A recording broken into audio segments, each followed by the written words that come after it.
Hello and welcome back to this Damnful Idealistic Crusade. This particular video will be the next in my series detailing through my entire record collection, title by title, giving the most detailed pressing notes and my own thoughts about particular albums and why I've picked them up on vinyl to add to my collection as best as I possibly can. So done in the same manner as my Laserdisc collection videos. So this video will of course continue after my previous video detailing all of my records through the letter B. So I'm going through letter by letter. So we'll be picking up with the C shelves and going through all the artists in the C section. So it should be very interesting. And again, I will give the most detailed notes I can on each and every title, again, as best as I possibly can. So without further ado, off to the C shelves. So to start off, we go to the C shelf with the Cardigans, one of my all-time favorite bands with a fantastic discography of 6 albums to date, all absolutely fantastic and well worth your time if you haven't heard them yet. These are primarily the 2019 vinyl reissues done by Universal Europe, and sadly for some reason they deemed it only necessary to release one of the reissues here in the States, so the others you will have to import.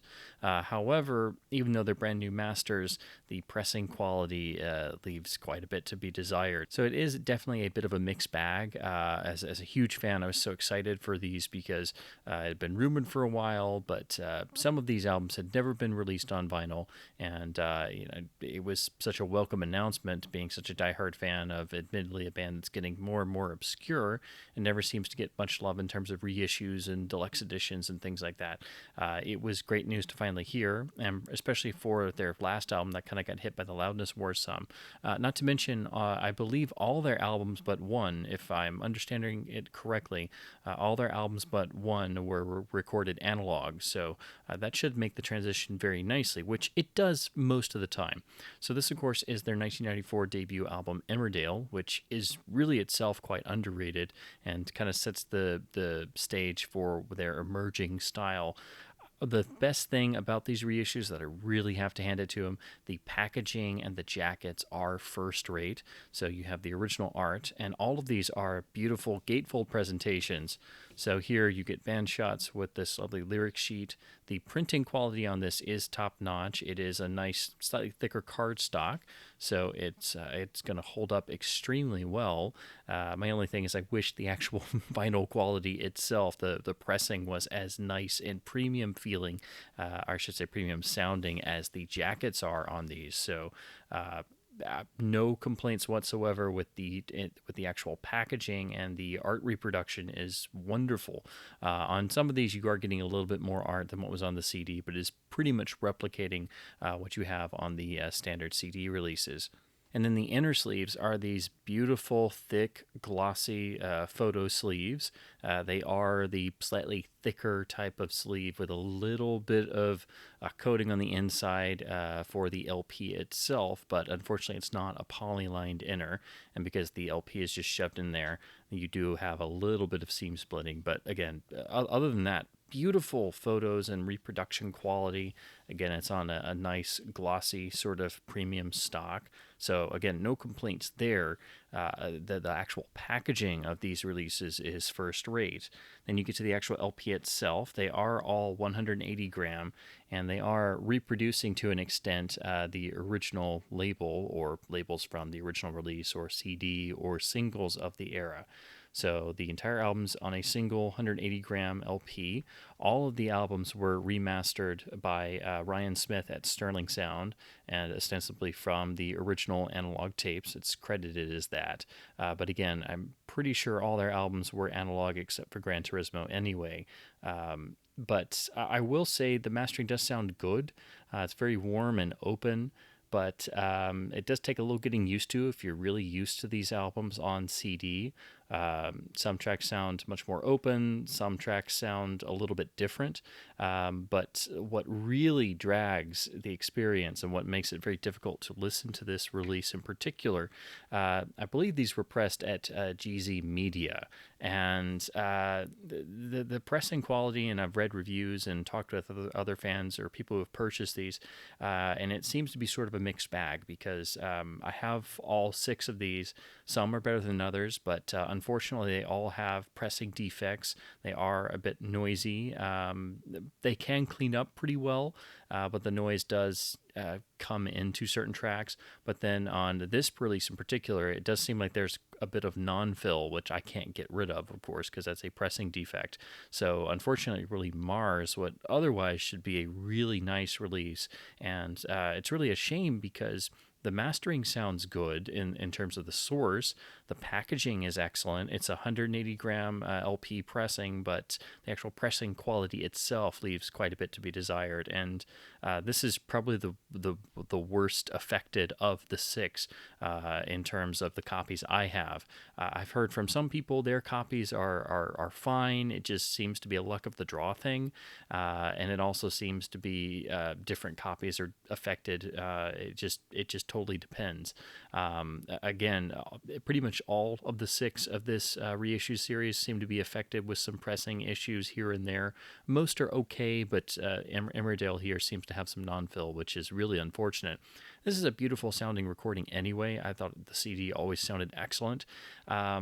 So it's kind of a hard thing to recommend these reissues for people here in the U.S. because you will have to import all of the other albums because they only sell First Band on the Moon here. So the Emmerdale and the other albums you will have to import, but because the pressing quality is just not the greatest, it's definitely going to cost you a bit to import all of these unless you happen to find them on sale or find a used copy.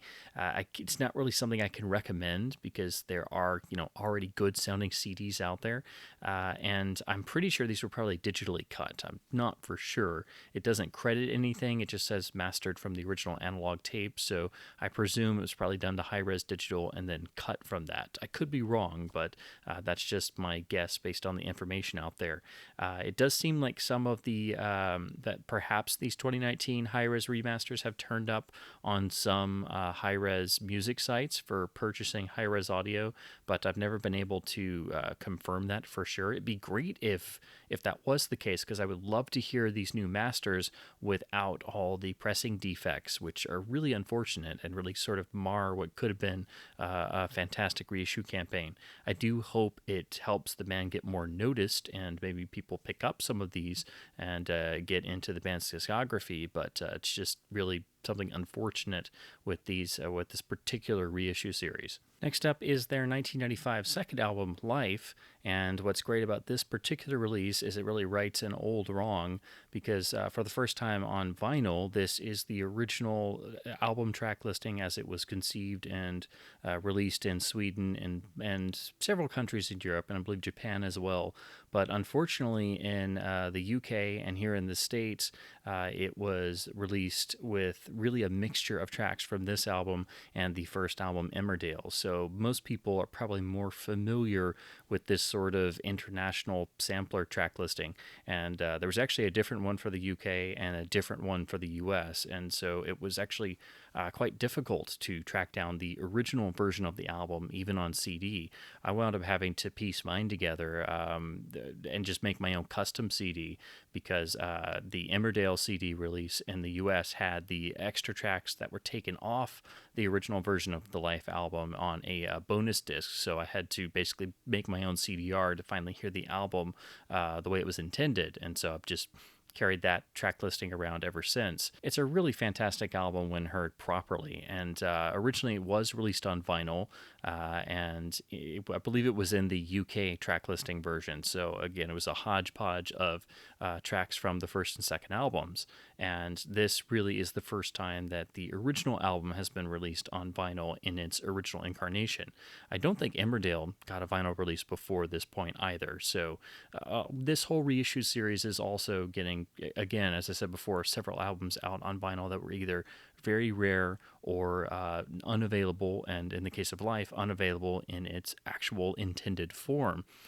As an album, this definitely has it's a sweeter, poppier vibe on the surface with less of the innate darkness that's in Emmerdale. That's really part of the Cardigans' signature sound.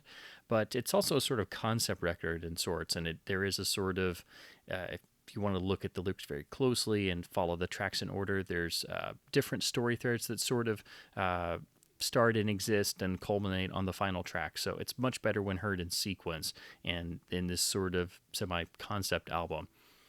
Of course, again, they outdid themselves with the packaging. So the beautiful artwork is now on this wonderful thick cardstock, and again, in a gatefold, giving you a lyric sheet here on the side. And then one of my favorite quirky shots of the band, which was used in the insert tray for the US CD release of Emmerdale. Then the rear cover with the all-important original Swedish track listing. So the easiest way to tell that you have the original version of the album, it should have 11 tracks. Most have, I believe, 13 or 14, depending on if you have the US or UK version. So here the inner sleeve replicates the interior images from the CD booklet. So to match the front cover, you have the rest of the members of the band in various alternate career path choices. I don't know how well this is going to translate, but again, this is on really glossy cardstock, and again, this is what the LP is in, so we'll have a little bit of frayed spine edges, but just really lovingly printed. Again, first rate on the packaging in terms of the image reproduction. And then the rear is the generic credits information. Again, as with all these, this was done by Ryan Smith at Sterling Sound from the original analog source tape. And here's the rather plain but technically accurate to the original release label. Again, it's a 180 gram. It feels pretty solid in the hand. With all of these, if you look very closely, none of them are severely warped, but as with most modern record pressings, unless they're from the ultra premium pressing plants or an audiophile release, you're usually going to notice a little bit of dishing or warping, which there is a little bit of that here. There isn't any non-fill, thankfully, so this does sound better in terms of pressing quality than Emmerdale did, but unfortunately you will hear significant noise, or at least on this copy, there's significant noise in between tracks that gets covered up by the actual once the music starts, but then there are a couple tracks that are really unfortunately sort of marred by noise sort of coming in, and it's having to fight the inherent noise floor that's creeping in simply because the pressing itself is not the greatest. But again, thankfully, no issues of non-fill, and it does come off better than my Emmerdale copy did. Again, the mastering really does open up over what you may be used to on CD. Again, it's sort of weird. I'm so used to the way the CD sounds. I've always wondered what the original UK vinyl version sounded like. And again, this is an analog recording, so there is great warmth, there's fantastic detail, but I'm just not quite sold on some of the mastering choices here and there in terms of the overall effect.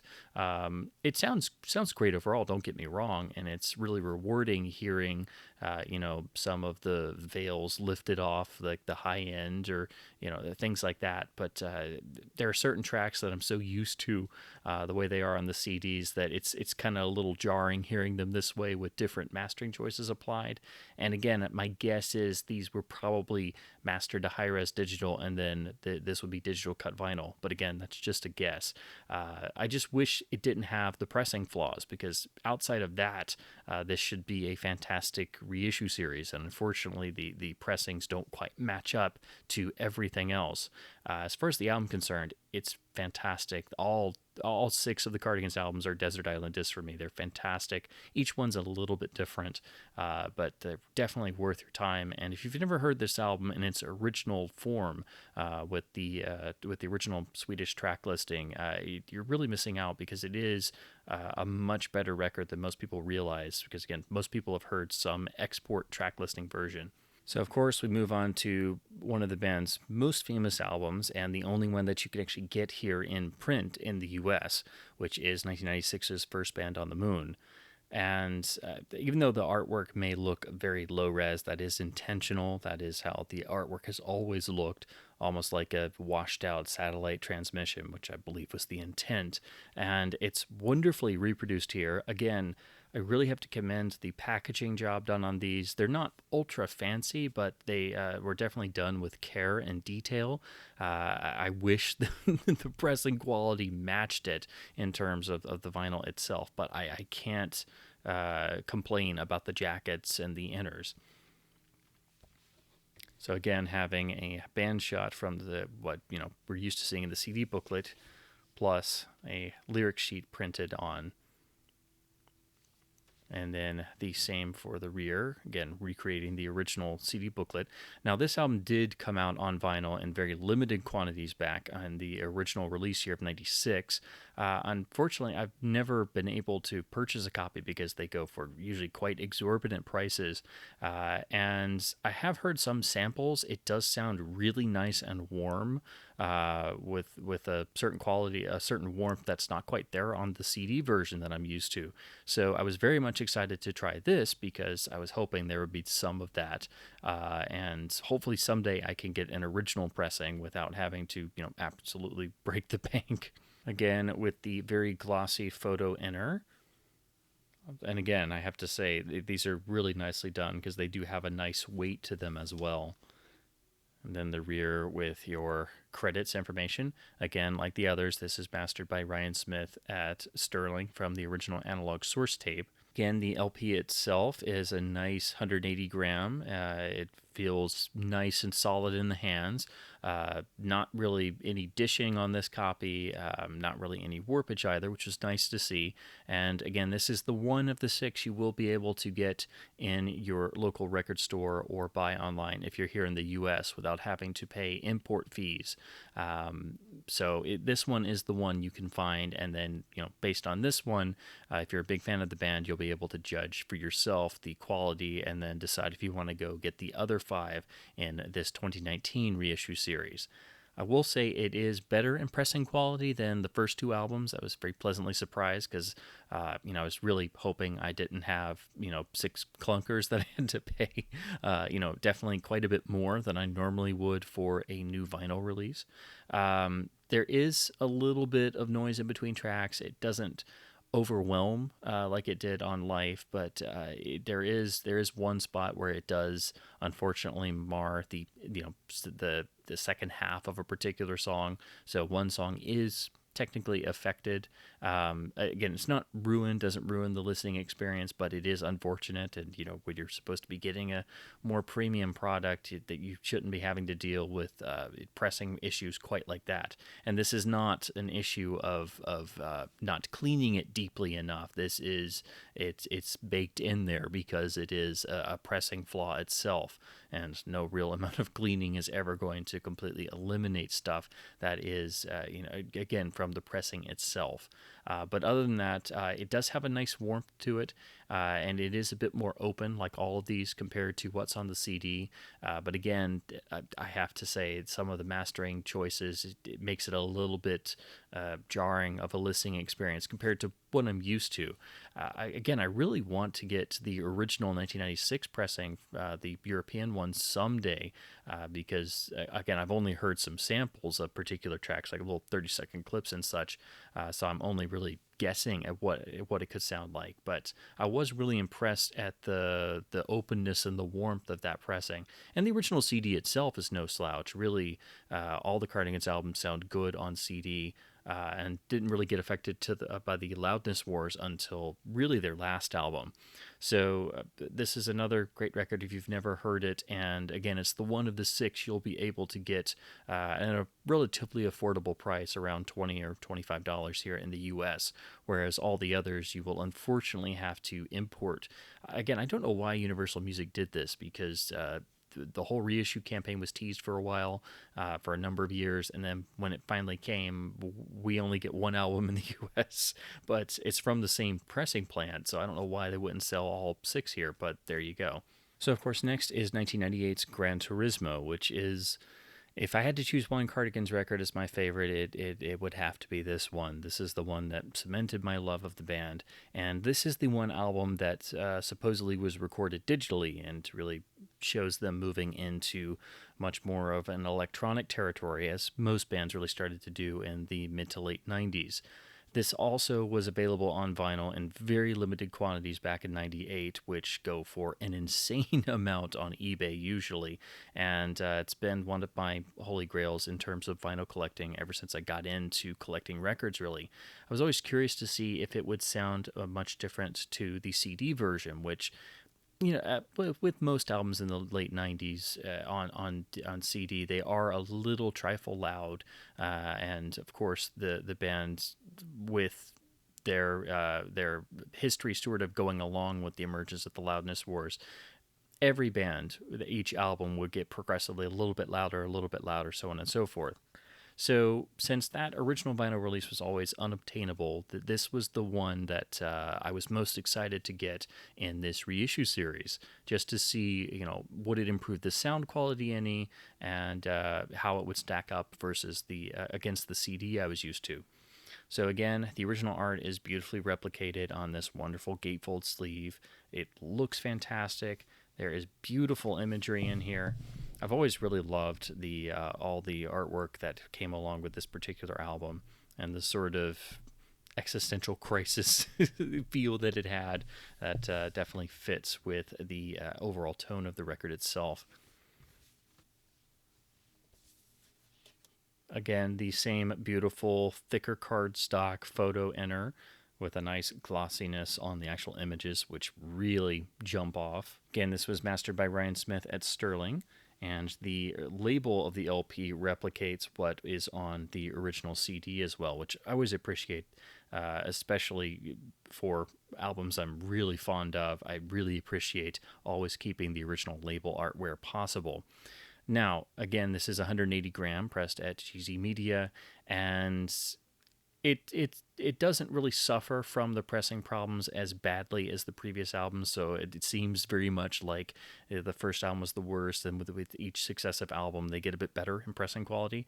There is definitely a bit of noise baked in between tracks, and it sort of creeps in a few spots into some of the tracks once the music starts or once the songs are fading out, which is unfortunate, but it definitely fares a little bit better than First Band on the Moon in that sense. But again, it is unfortunate that what would otherwise be a really great solid reissue with brand new mastering, it's getting marred by pressing problems. So again, you will have to really weigh that in terms of if you decide to import the rest of the discography. And again, the albums themselves, they're all Desert Island discs for me. This one is still my favorite. It's definitely even darker than the albums that preceded it. Every Cardigans record really has an inner darkness to it, which probably is why I love them so much. But this, in terms of sound, and because this was a digital recording, it is a bit more open, as with all of these, and it would befit the fact that they are brand new masters from the original source material. But again, I have to admit, while it is really rewarding to hear a bit more spaciousness and be able to pick out some more fine details than what I'm used to, I do feel that some of the mastering choices are definitely a little bit jarring if you're a diehard fan of these albums and you know them back to front. But you're going to get that with almost any remastering job. There's going to be differences. For the most part, it does sound excellent. There are one or two songs that sound a little bit different, and in terms of comparing it to the CD, it's definitely not quite as loud, but it's a little relaxed. But the CD itself was not smashed in terms of loudness to begin with. So if you're a giant fan of this album, it's really welcome that we finally have a vinyl issue that won't set you back over $500 for a copy for the original version.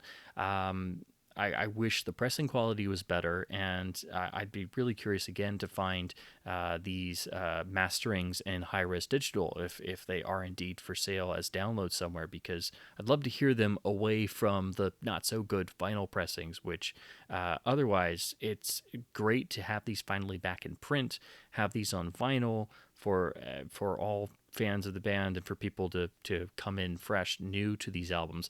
But hopefully the not so good pressing quality doesn't mar the experience too much for you. Next is their 2003 album Long Gone Before Daylight, which represents another sort of complete sonic shift for the band.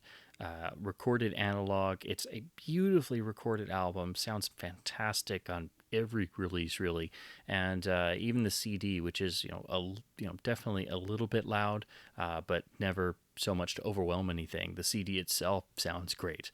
The album was released on SACD back in the day with a 5.1 mix as well, and high-res stereo, which is noticeably less compressed than the CD, but goes for an absurd price tag.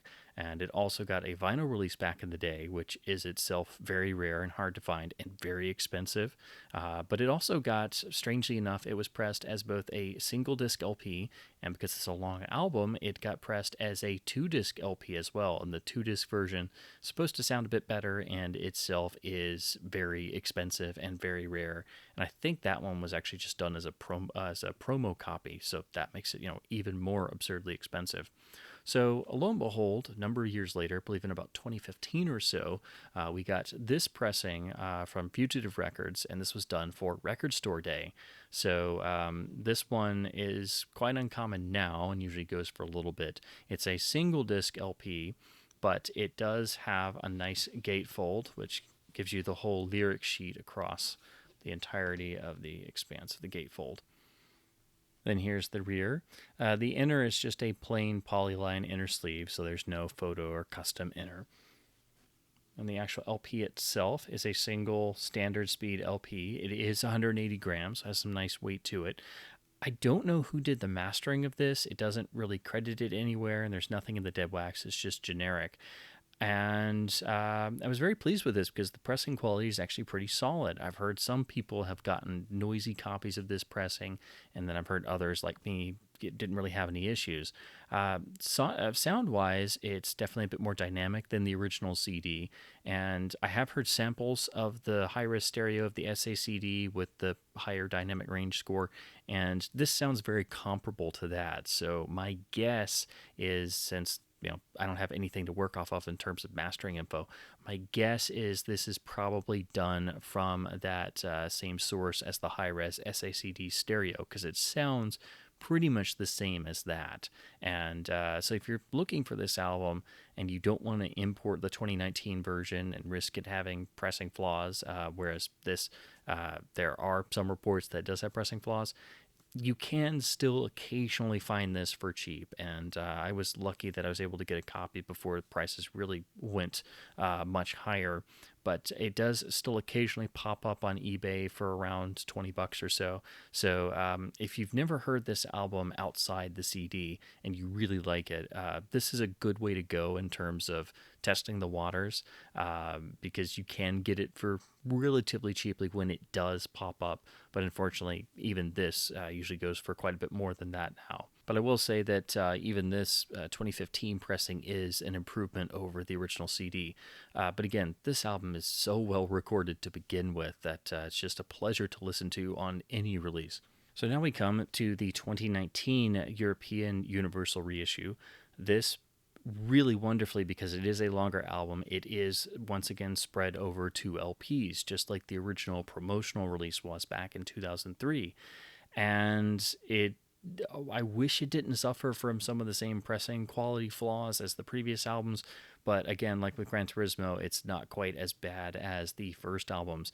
And I do think the recording really benefits from being spread across 2 discs because, again, longer albums really require more space, and the last thing you want to do is cram everything down onto a single LP and then risk getting things like really bad inner groove distortion on the inner tracks. The jacket artwork has gotten such an upgrade for the cover. The actual cardstock quality is much better over the 2015 version, which, while it was glossy, it definitely had a very sort of copied look to it, whereas this has a nice sort of rough quality it's with a little bit of texturing to it, and the printing quality is absolutely first rate. When I put the CD booklet next to this, there's really no difference, and of course size really benefits much more.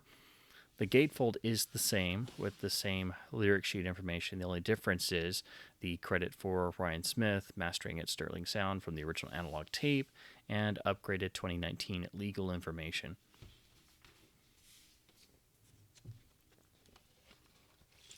Same beautiful photo enters on nice glossy stock.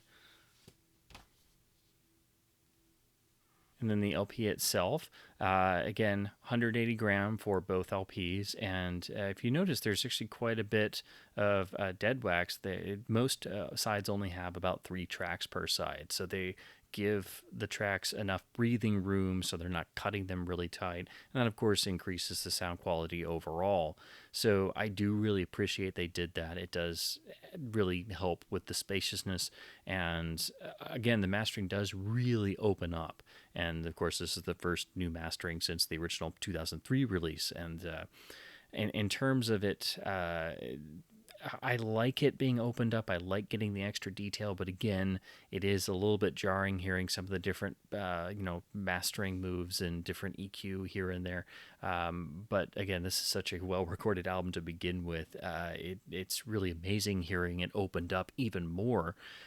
So one day I would love to do a perfect shootout between this, the 2015, the SACD, and the 5.1 mix, my original CD, and then hopefully someday I could find the original 2003 pressings to add in as well. But again, this album is such a treat to listen to. Every release sounds great. There's the second inner. One other thing I will say about this particular release is this one actually has Sterling stampers in the dead wax, whereas all the previous ones, pretty sure don't. They just have generic numbering information, whereas this has a bunch of numbers, but then it actually has Sterling stampers as well. Then we go to their final album to date, 2005's Super Extra Gravity, which is an underrated record, and really most people have never heard of it, which is unfortunate. This was the album that also never was released on vinyl, and unfortunately the CD is a bit loud. It's definitely the loudest of their albums in terms of the actual dynamic range being reduced. And so this was the one I was looking forward to the most in terms of potential sound quality upgrades, simply because there was no alternative to the original CD. Only the lead single got a 7-inch release, which I eventually found, and wasn't well pressed to begin with. So that's really all we had in terms of trying to find something better than the original CD. This uses a variation of the original artwork, and this actually comes, I believe, from the European Special Edition CD, which looks really great. Again, they really outdid themselves in the packaging. We get another gatefold with the lyric sheet on one side, and then the matching band shot on the other. And here's the photo insert.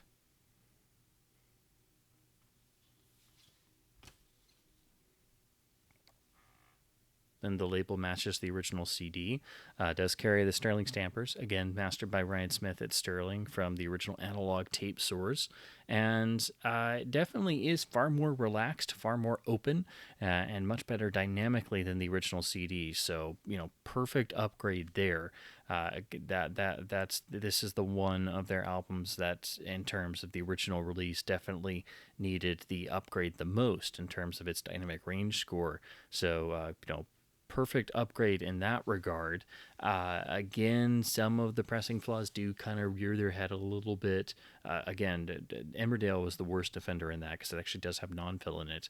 I wish that wasn't a problem because, again, otherwise this is a great reissue, something that I really always wanted to happen because this was the album that sonically needed it the most and never had a vinyl release before this. It is a single LP. It is a relatively long album, but it's definitely a bit shorter than Long Gone Before Daylight, so it's okay. It's only on a single LP. So while I'm glad these reissues are finally available, I just wish the pressing quality made it worthwhile. It really sucks because you have to pay a bit more and import the other 5 albums to get all 6 in this 2019 reissue series, and unfortunately it's not really worth it for all of them because the pressing quality is not the greatest, and sonically the new mastering is affected by the vinyl pressing defects. So this was a really crushing disappointment for me because I'd been hoping this would happen for years, and this is one of my favorite band discographies of all time. So I still will be spinning the CDs quite often. Thankfully, some pressings are better than others, and sonically they all do sound good beneath the pressing defects and noise and non-fill and such. And the jackets and the photo reproductions are great. It's just I can't really recommend these for anybody but the most diehard fans, because you will have to import all of them if you're here in the US like I am, and they are significantly more expensive. So I would say pick your favorite, or try First Band on the Moon, because you can get that here in the US. Otherwise, it's really the last two albums that seem to benefit the most, because the original pressing for Long Gone is, literally long gone, and it's on two LPs. It is a analog recording, and then Super Extra Gravity, because it didn't get a vinyl release before this point, and it is the loudest of their albums on the original release in terms of having the lowest dynamic range. And then because I like to keep solo or spin-off projects with the original band, this is Nina Person's 2014 solo album, Animal Heart. It's actually a really solid album. If you're a Cardigans fan, you'll love this too. I would like to get some of her other projects, particularly the band A Camp, which their primary two albums are on vinyl, but they're long out of print, although it seems the second one is sort of getting a light repressing right now, because it seems to be suddenly available again sporadically. But this is actually a really solid album that I kind of didn't listen to for a while, and then I finally came around on it. The pressing itself is rather nice, and definitely is a bit has a bit more dynamic range than the digital versions. The jacket's pretty cool. It's textured. It is a gatefold. The imagery itself is going much more for a stylistic gatefold than anything to majorly wow you. And the rear is pretty straightforward. Then the photo inner. And then the reverse is your lyric sheet. Then there's the label, just a standard 110, 120 gram weight LP, so it's nothing fancy. But I have to say the pressing quality is great. I'm not sure what plant pressed this, but absolutely no issues, no problem with noise, non-fill, warpage, anything. So ironically, her 2014 solo album is pressed and done better than the entire 2019 reissue campaign of the Cardigans albums. This is why I don't really like buying new vinyl, because it's a total crapshoot. And if you do stumble across this, or you like this album, you've heard it digitally, vinyl will, of course, get you a couple points of dynamic range restored. So continuing with the C artist, we get to the Cars Needs No Introduction self-titled debut album from 1978 on Elektra Records. And of course, this is an iconic cover, iconic jacket, and but unfortunately, it's getting to be, with the vinyl revival, you can't even get iconic albums like this anymore at decent prices and in decent shape. So usually, when you find copies of this in local stores, it's pretty trashed. So there is a little bit of wear on the cover, but it's held up remarkably well. Still got a nice little bit of gloss on the actual jacket itself, which is always nice and helpful. There's the photo inner, and then the reverse is the lyric sheet as well. And of course, going down to the critics information, the album was produced by Roy Thomas Baker, and the album was mastered by the legendary George Marino at Sterling Sound. Here's the label itself on the small E Elektra label, which, of course, is called that because it's a much smaller Elektra label logo than what was found on much earlier iconic Elektra big E labels in the late 60s, early 70s, most particularly known for it being on a number of Doors album releases. Now, I have to say, this is one of those original pressings that is so well done that you really don't need another copy once you've got a clean original. There are a variety of different matrix numbers out there and slightly different cuttings. This, as far as I know, is an original with the 6E matrices, and it's in really fantastic shape. It's not ultra minty, but of course back in the day records were pressed so well that they hold up incredibly over time. So even though this isn't a perfect near mint copy, it's been my keeper version for years, and I haven't found anything to better it. There are various audiophile reissues of this album, but again, this original cutting is so well done that I don't really feel I need them all that much. And this album is iconic, and if you've never heard it, what are you waiting for? But again, just a phenomenal first pressing that it can be had rather affordably if you're patient now, because again, unfortunately, the vinyl revival has made the cost of everything skyrocket. But this is one of those you'll never be sorry that you have on your shelf. And again, that this first pressing is really incredibly well done. So next, of course, I have to have the Cars' second album, Candy O, with the absolutely beautiful, gorgeous, iconic jacket artwork commissioned and made by the great, legendary Alberto Vargas, whose work I was really well, I saw this cover growing up, and I just fell in love with the color and the design, not just the fact that it's a beautiful gal draped over the hood of a car, which of course is a very tongue-in-cheek cover for a Cars album. But this sort of led me to discovering Vargas's work, and he's actually an artist I really admire. So that I sort of came to his work through this particular album jacket, which I still think is worthy of hanging in any reputable art museum. It's absolutely fantastic. This is actually a promotional copy, so it's got the promotional stamp on here, and also, unlike a lot of copies, it has the sticker title on here.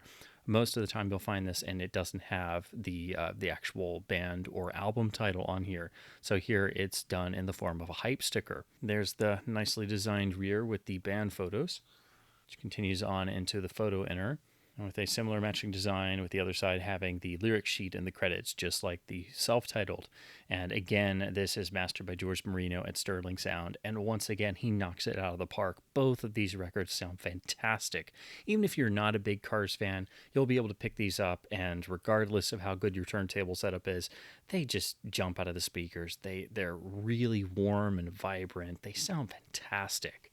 And if push comes to shove, this is probably my favorite Cars record, start to finish. And what I was amazed about this particular copy, not only is it a promo, but as you can see here by the trusty white label, this is a white label promo for Candy O.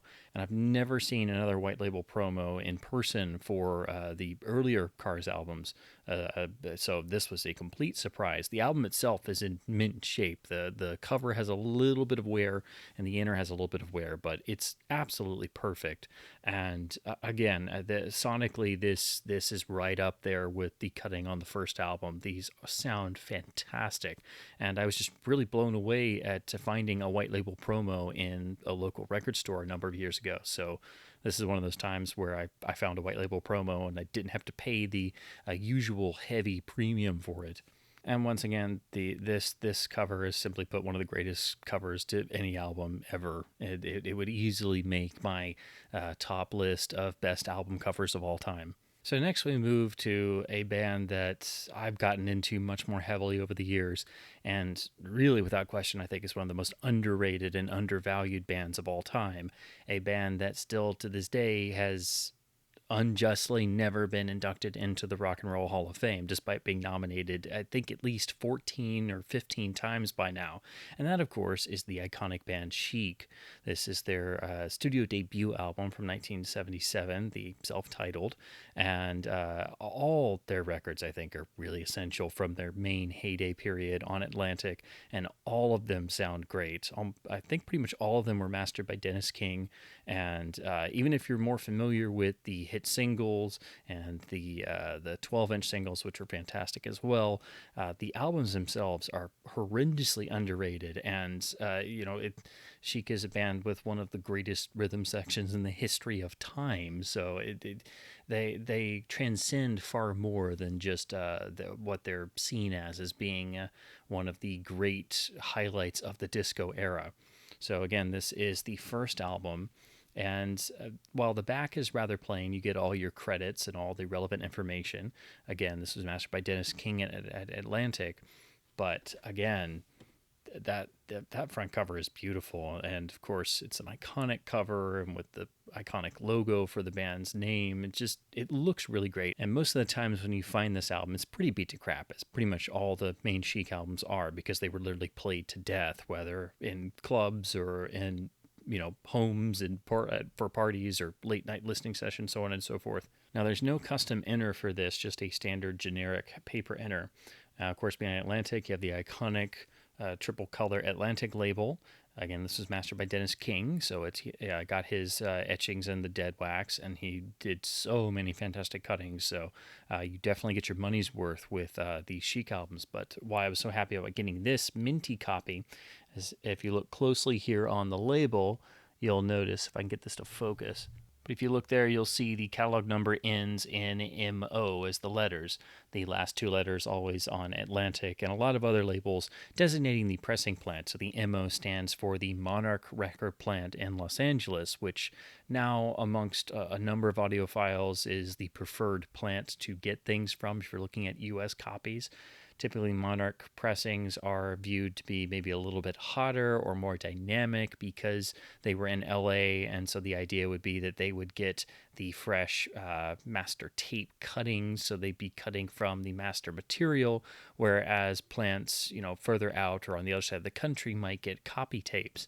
This did not always happen, and it's really more of just trying to find a particular pressing plant to see if it's any different, or finding you like one more than the other when you go through a number of copies. But Monarch copies are very uncommon, I would say, particularly in my neck of the woods, because I'm not in Los Angeles, I'm not in California, where their records would proliferate a lot more. So I will admit, being in a record store, doing a bit of a happy dance every time I see an MO record, be like, holy crap, man, I found a Monarch, yeah! Even though most of the time, when you put them side by side with a specialty or another, or a Pittman plant copy, the different various plants depending on which label you're looking at, most of the time it really doesn't. There's not really a difference. It's just more the times where it seems there were different tapes used at different plants that caused much of a difference. But again, it's so rare to find a Monarch copy of anything where I'm from that I get that little, I do the fist in the air, we're like, yeah, I found a Monarch. So of course you have to also have, say, Chic from 1978, which is when they really exploded in terms of popularity. And of course this album features, some of their absolute biggest hit tracks that pretty much everyone knows. Again, very, very straightforward, still on the Atlantic label. And what's great about these is not only are they full of iconic songs and they sound incredibly good, but most of the times they're not going to set you back a whole lot. You can still get Chic albums for very inexpensively, usually a couple bucks each. The trick is finding them in good condition because, again, they were played to death, and with good reason, I might add. So the sleeve is just a plain brown on one side, and then the other gives you a shot of the two major brains behind Chic, that being the legendary Nile Rodgers and Bernard Edwards, who went on, once Chic broke up, to basically become the major hit producers off everything you can think of throughout the 1980s. So the impact and legacy of Chic did not end with their primary run of albums. It basically went into and infiltrated and intersected with almost every major hit bit of music in the entire decade to come throughout the 1980s. So again, this was mastered by Dennis King, and it has his initials in the dead wax. The catalog number ends in RI, indicating that this was pressed by the Richmond, Indiana plant. So again, pretty much all the main Chic albums are on Atlantic, and they'll all follow this same pedigree. But once again, this thing sounds fantastic, and it's worth having in anybody's collection. Next is 1979's Risque, which for me, if you were to have one Chic record in your collection, it would have to be unquestionably this one, which has, again, some of the band's absolute best and biggest songs. And again, it's just an absolute joy to listen to and sounds fantastic.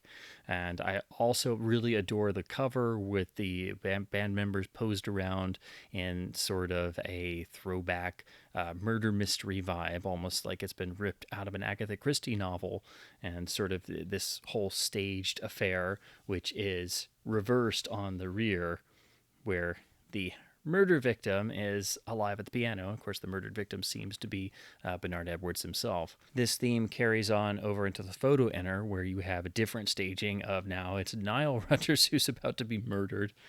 So I love the tongue-in-cheek aspect as well. And then the reversed is your lyric sheet with your technical information as well. Once again, mastered by Dennis King at Atlantic. As you see here, it's now transitioned over to the iconic silver and black Atlantic label. And this is also another Monarch copy. So I was very happy to find this. And this is the particular version I've had for years. It's not absolutely perfect in terms of condition. I would love to one day find like a museum quality or Time Warp level unplayed version, but this is suited me for a long time. And again, get that nice little added bonus of having the Monarch pressed version. But this is just one of those records that I would recommend to anybody. It's absolutely fantastic start to finish. It has really the band's most influential song in Good Times, which starts the album. And of course, it's the proper full-length album version. The single edit is really a crime once you hear the way the song is intended, with the extended break in between. It's just, it's iconic for a good reason. And also, it has for me probably my favorite Chic song overall, and another that's horribly underrated, which is My Forbidden Lover. So start to finish, it's absolutely essential, fantastic, fun, with depth, and extremely well recorded and mastered beautifully by Dennis King. So this is another one of those nice gems that still to this day sounds incredible. I've never heard a version sound as good as this, and you could still get this for cheap. But once again, the trick is finding one that is actually clean, because this album was played to death for very good reason. So of course, not too long ago, this popped up in front of me in a dollar bin of records. This is the promotional copy of Risque. So it not only doesn't have the Atlantic promotional stamp here in gold, which I don't know how well you could see that, but there it is, a little bit better. But of course, it also has the Atlantic Records timing strip from this day and age. And of course, these are not really removable, but it's a really cool status symbol that you've got a promotional copy, that you still have the gigantic timing strip for radio airplay and DJs, giving you the track listing on the front of the sleeve. So, you had easy, quick reference, and then the runtime of each track. And then I always love that they had these little tick boxes for, I guess the recommended tracks to play at the station.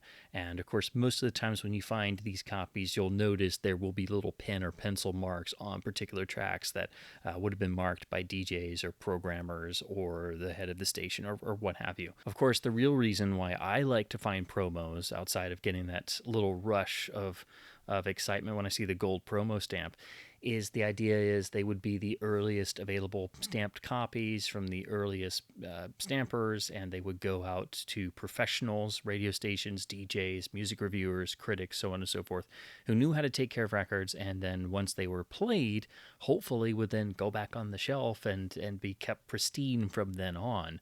So usually it is the same exact record as the major standard release, but that little notion of having potentially a much cleaner record from the earliest possible stamper, plus you get that little exclusive promo stamp or sticker in this case, or if you have both on this particular jacket, it makes it a little extra special.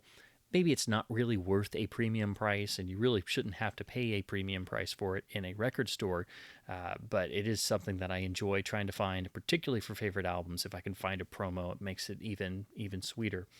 So this particular copy, the jacket's a little cleaner, doesn't have the saw cut, and the actual album itself, I was very surprised to find, is actually pristine. So it's much cleaner than my Monarch copy.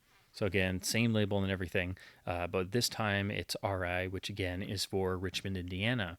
And I do have to say once more, if you don't have a copy of Risque for your turntable, you're really missing out. Next is 1980's Real People, which, if you were to look at their discography overall, this is probably the last album they did that really had the Chic style and feel, and it does have some really good tracks on it. But of course, at this point, they were already, like every major artist involved in disco, they were reeling from the whole disco sucks backlash. And it really did hurt them, as it did every disco artist. And they had to try and figure out where they were going. And eventually, both Bernard and Niall became super hit mega producers throughout the rest of the decade. But after this point, the albums differ in sort of the pathways they're going to go through. But they're still fun and enjoyable to listen to, and do have some interesting good tracks on them. But this one is probably where most people will probably want to check out in terms of, after this, things really do kind of get a bit different. So this copy is actually in pretty nice shape. It's got most of the original shrink on it with a hype sticker, and apparently the original owner not only wrote their name very nicely and faintly on the side, but with a nice handwriting script too. And of course, the original price sticker for $7.17. If only you could buy new vinyl for $7.17 in 2021. There's the rear, the credits in the inner,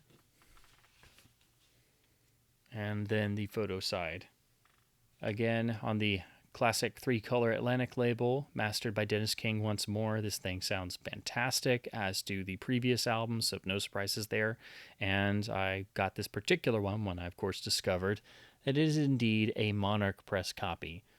Next is 1981's Take It Off, which, again, pretty much after Real People, most people are not as aware or as familiar with the later albums, but there is good material on there. And when I get into a band and I'm able to start piecing together their discography, whether it be on vinyl or CD, I do like to try and complete it as much as possible. It does have a little punch out here, so obviously this was maybe put on discount back in the day.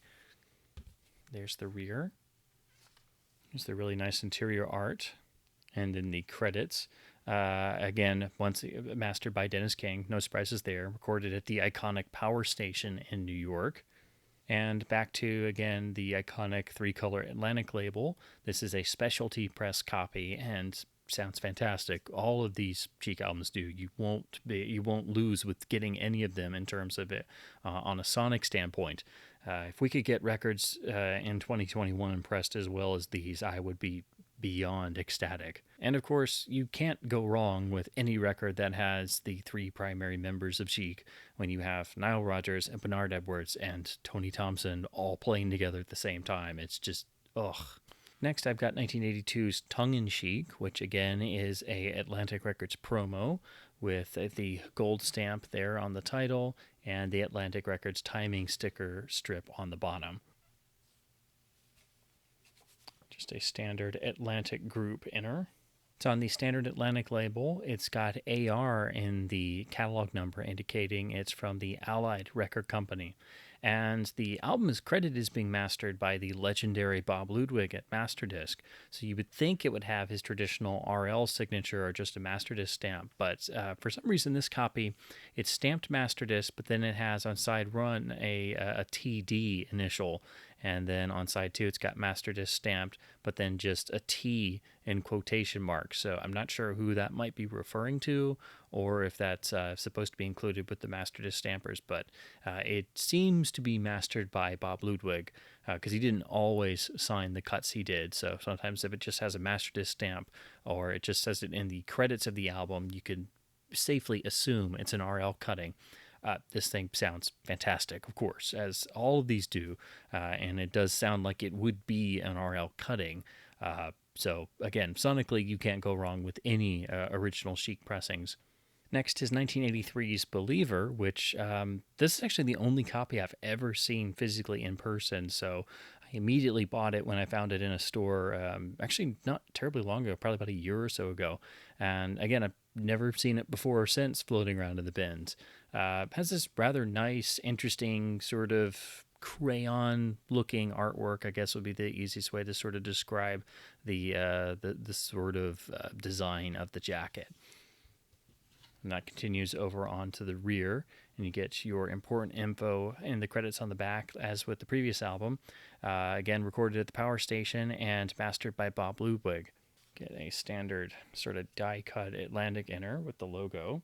This is a specialty pressing, as it has the SP at the end of the catalog, and there is no doubt on this one. This one is stamped master disc and signed with the iconic RL letters, and if you see those on any piece of vinyl that you have, you are guaranteed a fantastic slab of vinyl for your turntable that will never get diluted and never bore you. There's a reason why Masterdisc RL or Sterling RL or just RL, those are magical letters in the audiophile and vinyl community, and with very, very, very good reason.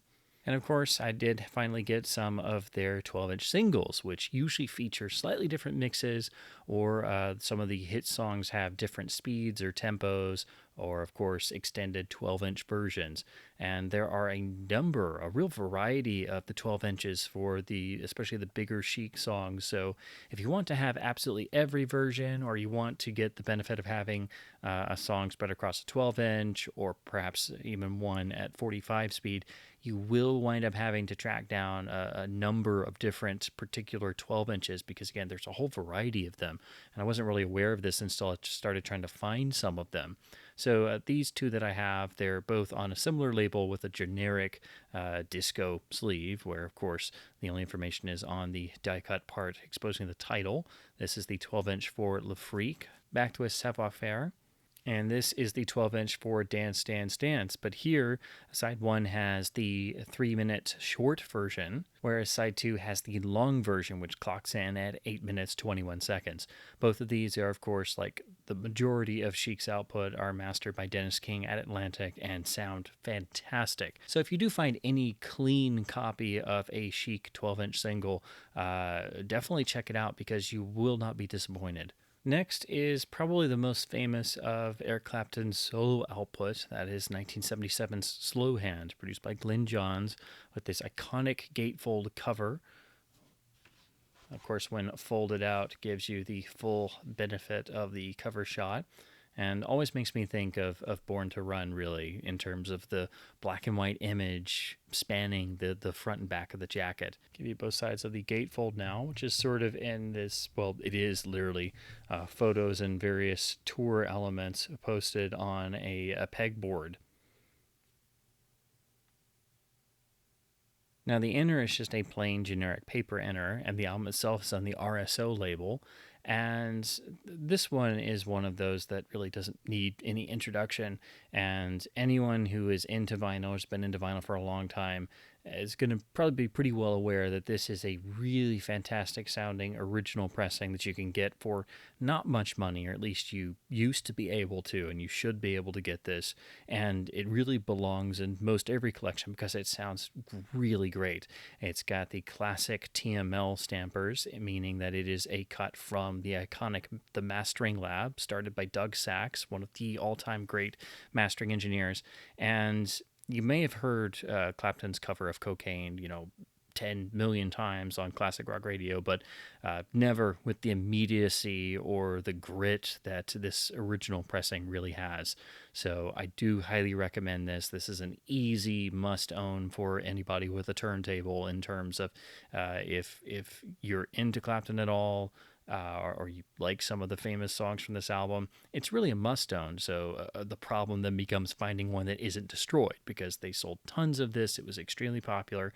They went through many cuttings of it, so it's very difficult to find a clean TML stamper for Slow Hand, simply because it was played to death, and I went through many, many copies before I was able to finally find this one that plays extremely clean.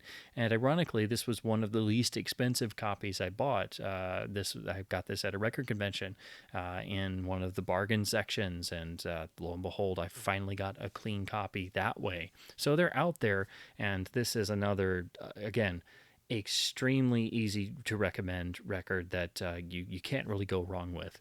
Now, I'm not really the biggest fan of Clapton solo, but you don't often stumble across minty copies of his solo records, particularly on vinyl, especially now.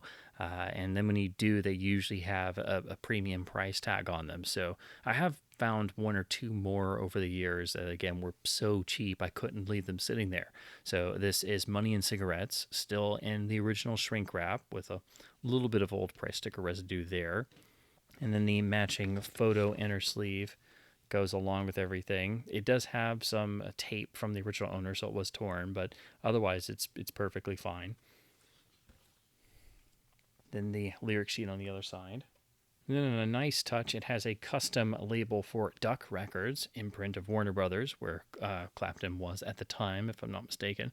And then the mastering indication, there's a stamp for, I believe it's Criteria. It's very small, so I had to struggle to try and read it. So I believe that is the mastering info. Next up is 1986 August, which was produced by Phil Collins. And it has this rather simple looking cover that actually is a gatefold, surprisingly. So, get a profile shot with the interior giving you the credit information. And there's the rear. The reason why I got this primarily, in addition to the fact that it was, super cheap and rather minty, is that the lead track and single from the album is It's in the Way That You Use It, which, of course, is one of those songs that gets stuck in your head when you rewatch the film it's associated with, which is, of course, The Color of Money, which was the Martin Scorsese directed, long-belated sequel to the iconic film The Hustler. And every time you rewatch Color of Money, I swear that song gets stuck in my head, and of course is the signature song of the film, really. So I actually do have that that soundtrack of songs featured in the film Color of Money on LP, which sounds great. And then I found this too, so now I have it both ways. And also, in the bottom of the album, if you look closely, you will see the dreaded words that meant the end for most vinyl releases.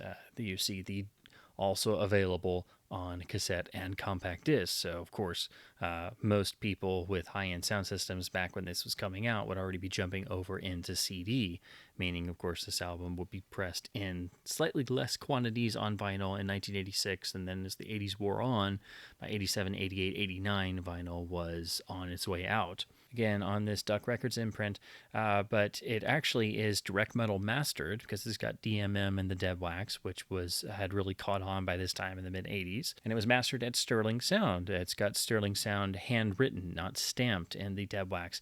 But there's no indication as to who mastered it. There's nothing, unfortunately, on the jacket or the gatefold, and the paper inner is just a generic paper, white paper sleeve.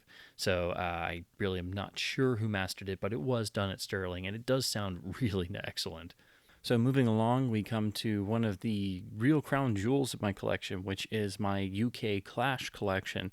I'm trying to complete the entire discography for the Clash on original UK first pressings. So here we have the iconic self-titled debut album in the original British incarnation with the British green sleeve, which also means, of course, this is the original proper album track listing. Here in the US, we got a version sometime later. The cover was changed to blue, and they inserted many of the band's singles into the album track listing and dumped some of the absolutely essential tracks from this original presentation. And of course, by that time, many people had already bought this album as an import copy. So most people who were in the know were already well aware of the Clash because they had gotten this particular album as an import from record stores or promotional sales, things like that. So it is tricky to find this here in the US. And of course, reissues have since reinstated the British track listing and the British art. And of course, there have been various remasters and things over the years. But for the Clash, what I've found sonically and just for the experience, nothing ever really replicates the experience of listening to an original British first pressing. And this album is no exception. I've never had a version that's really come close to this.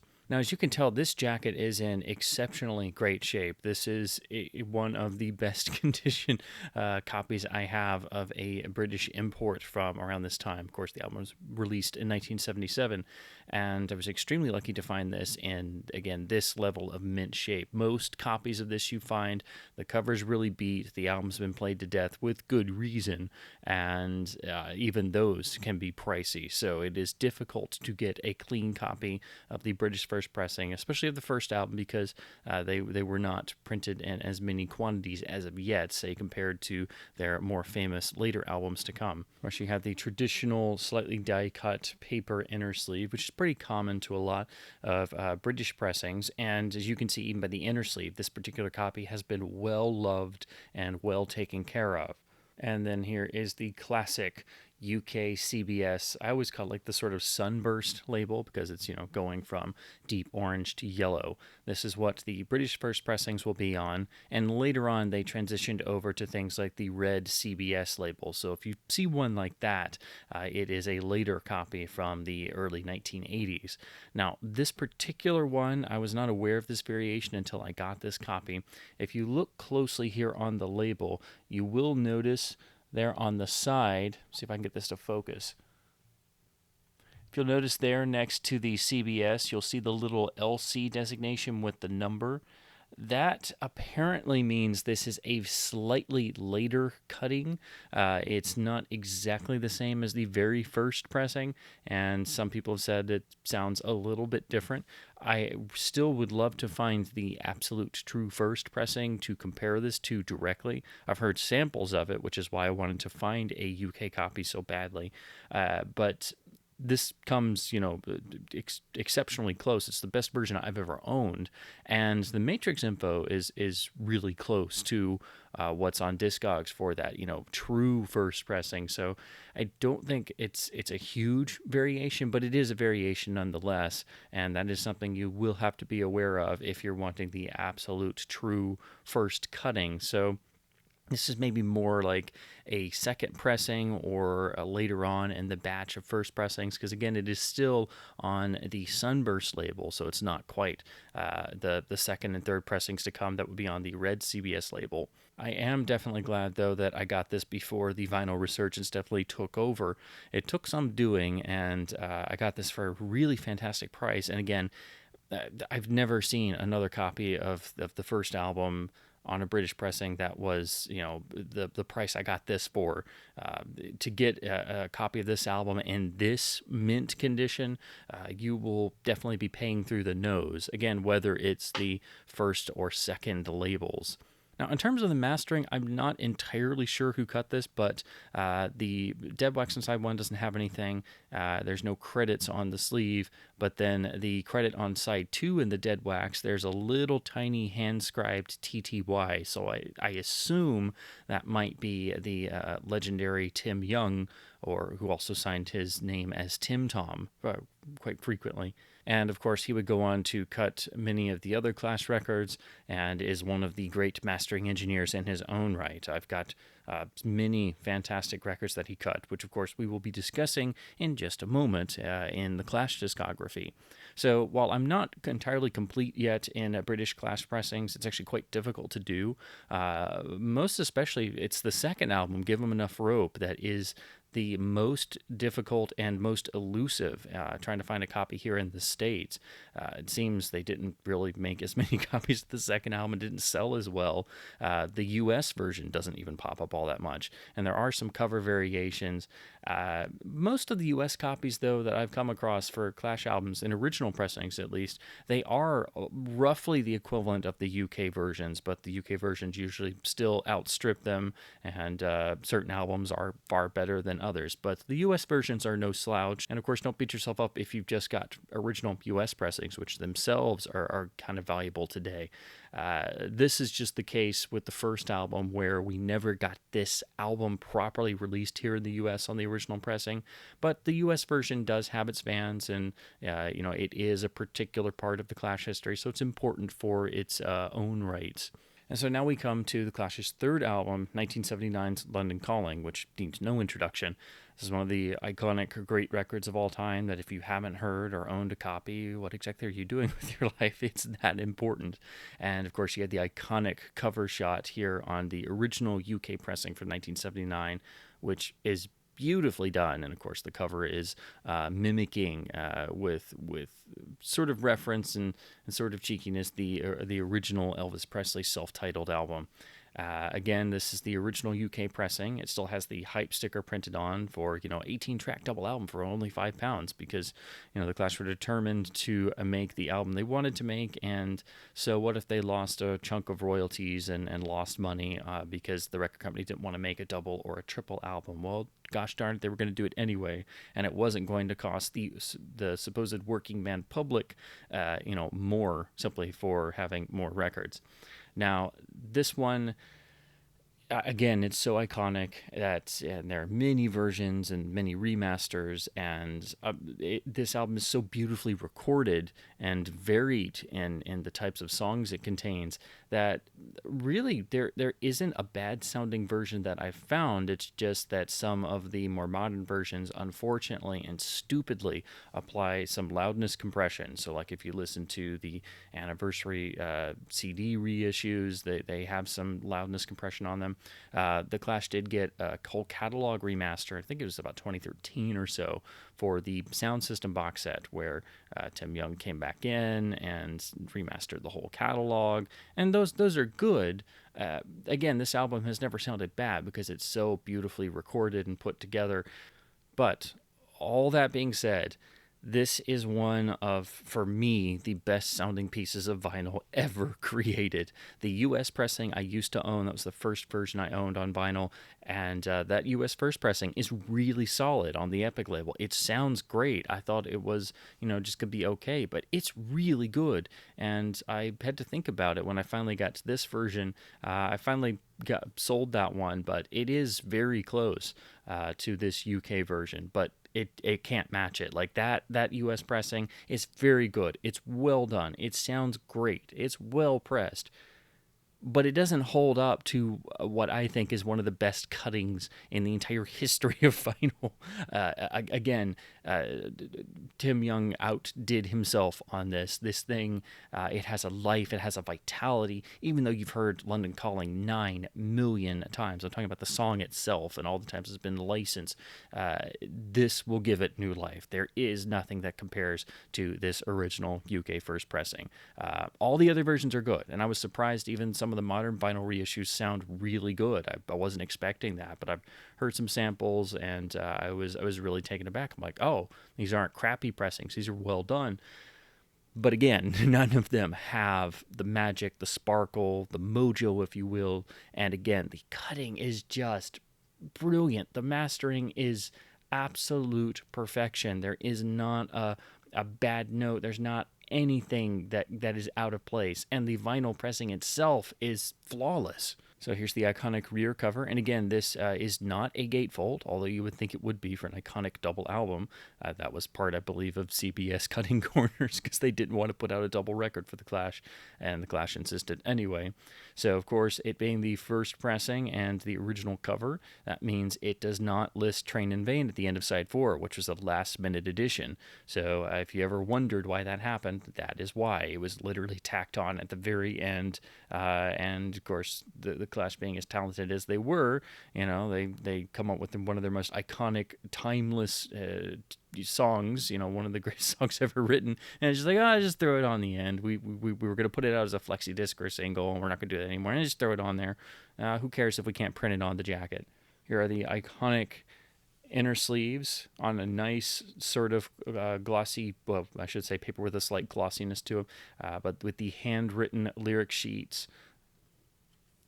And then each side has it in order, and then you get the really awesome band shots of the band on tour.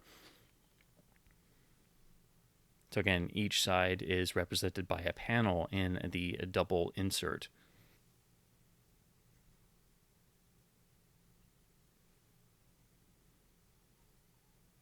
And here you have the iconic white label from CBS for The Clash's London Calling in its original pressing.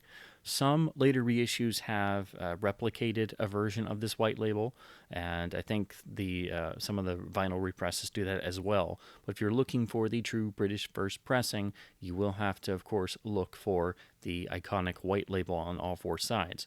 The Dead Wax, this was mastered by Tim Young again, and he does sign it with his classic Tim Tom signature. He had a variety of different monikers that he would use in Dead Wax, but most often it's Tim Tom or a version of Tim Tom, all one word written out. And again, he is one of the great mastering engineers. You see his signature on something, you know it's going to sound fantastic, but he really outdid himself here. This, again, I know I've said it before. I've heard many great pieces of vinyl. I've heard of many great masterings. Again, there's no real bad sounding version of London Calling. They just get progressively louder as time goes on. But this one, it's just magic all around. The mastering, the material being fresh, ostensibly cutting from the original master tape itself when it was brand new. The songs were brand new to everyone. There's a synergy, there's an energy, there's detail on here and warmth that you don't really find anywhere else. Again, I've never heard this album sound better than this British first pressing, and it's, for me, one of the best sounding pieces of vinyl ever made. It's in my top 10 all-time vinyl releases in terms of the actual pressing itself. And it's amazing that this record from 1979, this original first pressing, is still undefeated and still sounds fantastic. It was well made, it's well pressed, there's no flaws whatsoever, and it just sounds like this album was recorded yesterday. Again, this is one of the best masterings for anything I've ever heard. It's a joy to listen to. It makes the album brand new, even if you've heard it a million times. There really is no substitute for this. I'd say the US pressing gets you like maybe 80 to 90% close to this of what's on here in terms of the impact of the material, but it still comes up short. I mean, it is really good. And the later represses can be very good as well, but none of them have that sparkle, that warmth, that intensity, and that freshness that's on this pressing that was mastered by the great Tim Young. Again, this is an essential piece of vinyl. It's an essential record. If you have a turntable, you owe it to yourself to try and find a copy of the British first pressing. If you can't, which these can get very pricey, I was very lucky to finally get one of these in minty shape that was not, an absurd price point. And again, I was lucky to get this before the vinyl resurgence really took off. Nowadays, one of these will, set you back probably at least around the $75 to $100 range. I've seen them usually go for, and then the condition kind of varies, and a lot of times they don't have the original sleeves included either, and they're just generic sleeves. So you will have to be very patient, but if you can't get a UK first pressing, you can get a US first pressing, and it'll get you pretty close. But again, this particular cutting, this original Chris Thomas mastering is just... it's sublime. I can put so many adjectives on it, but none of them really describe it as well as experiencing it for yourself. Again, this is one of the best pieces of vinyl ever made. Since we're here, I'll go ahead and mention side 4. As I said earlier, Train in Vain was such a last-minute addition as the final track to end the album.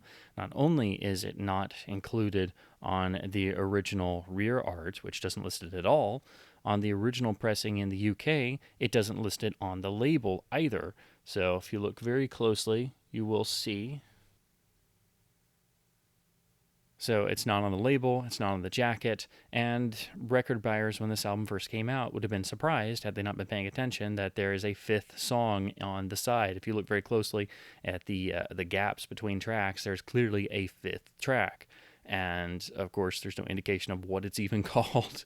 And of course, most people don't even know that it is called Train in Vain, and they definitely wouldn't have at first. However, this particular side next to the Tim Thomas signature, there's a custom write-off that simply says track 5 is, in quotes, Train in Vain. So that's where you could learn the title of the song.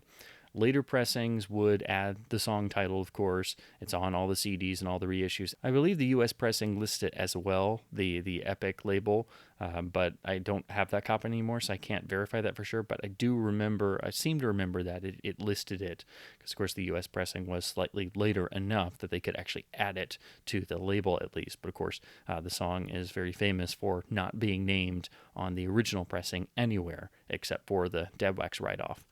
So unfortunately, I've never been able to find an original UK pressing of Sandinista either. That's the other one of the main albums that still eludes me and is the second hardest to get.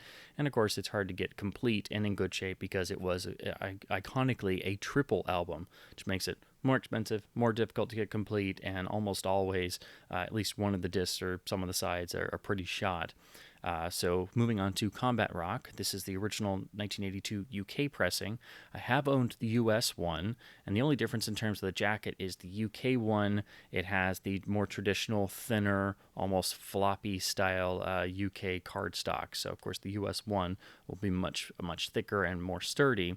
However, I do think the printing on the UK one is a little bit better, and I had to do many shootouts between these because I had them side by side and I had to decide which one I was going to keep.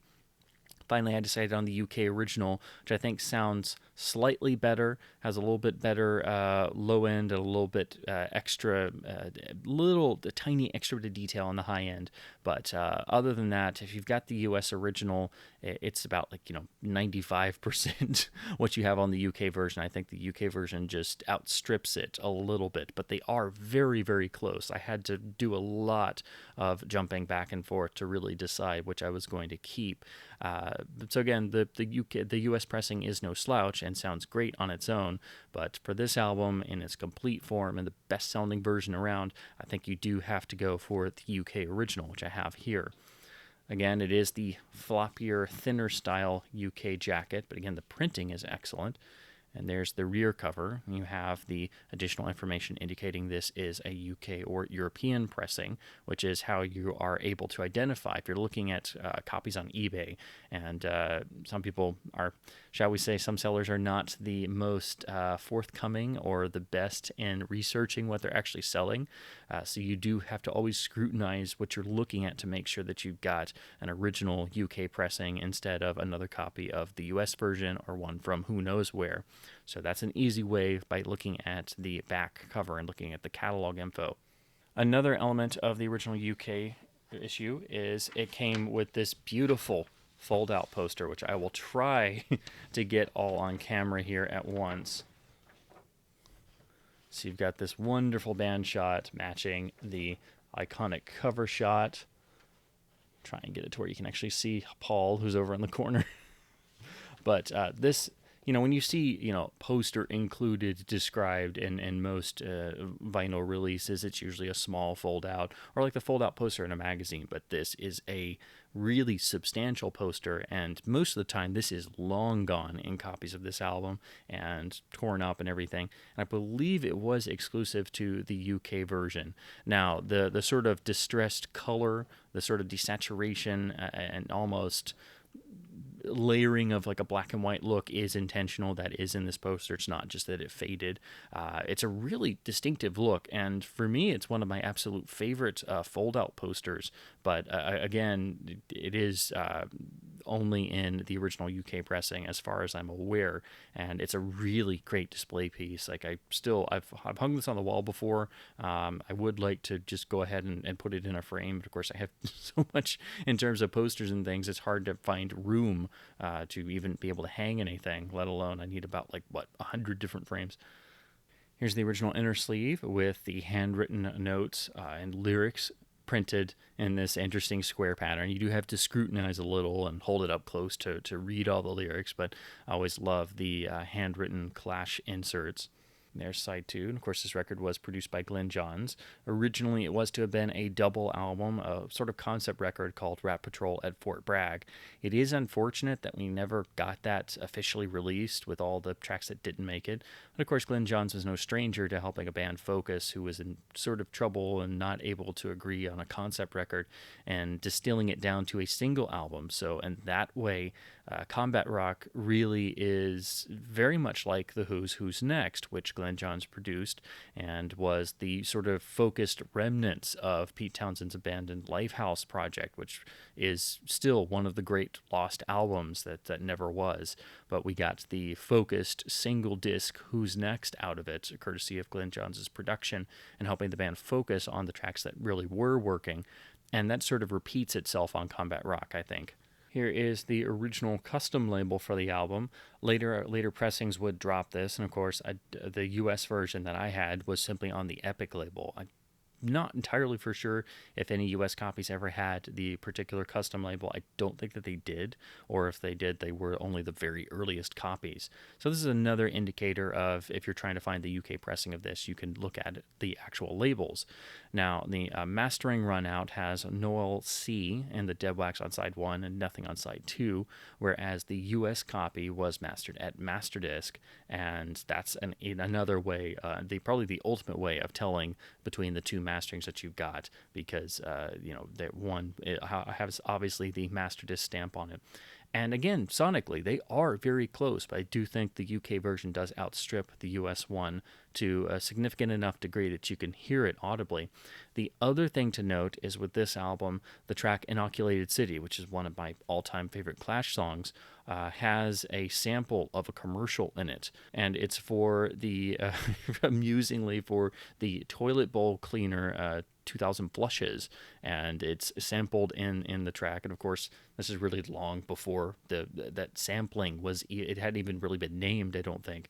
And it's beautifully done, but of course the company who made 2000 flushes objected to this apparently, and so it was removed from most pressings of the album. And I think it hasn't really been restored on a lot of the later CDs as well, because I rarely come across the song outside of the British first pressing with the commercial included, and you really miss it once you hear where it's supposed to go.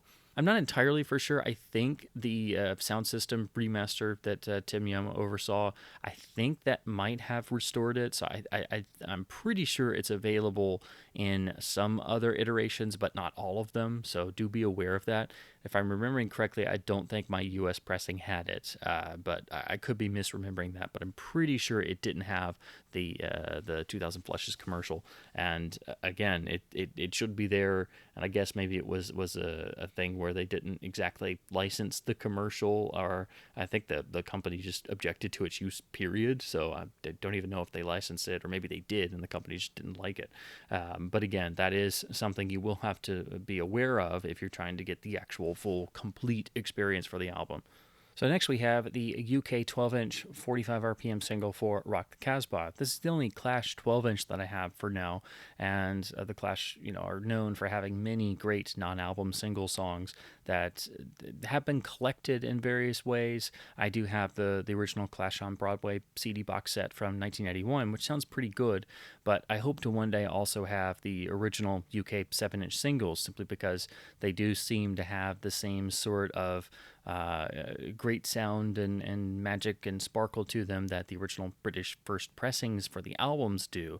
There also were some compilations back in the day, like I would love to get the Black Market Clash, which was done on 10-inch EPs here in the US, and some other things like that. So here you have another custom label to match the custom label for Combat Rock itself.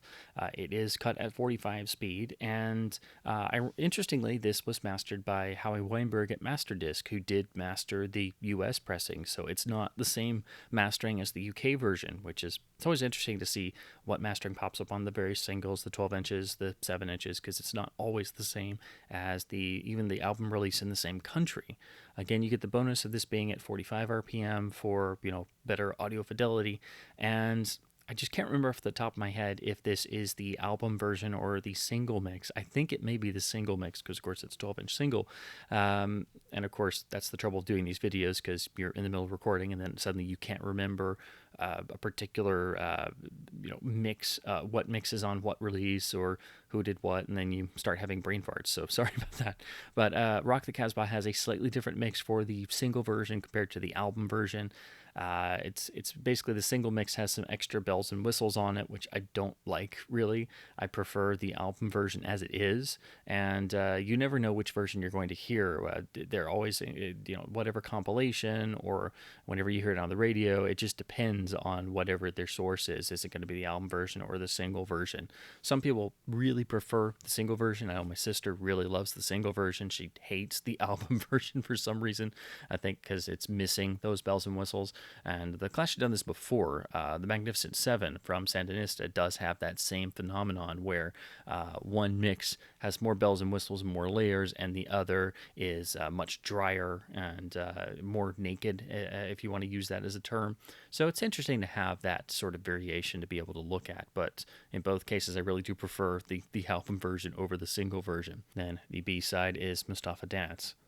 I hope to one day complete my UK Clash collection and then move on to the 7 inches, which themselves are very pricey and hard to get without paying through the nose here in the US.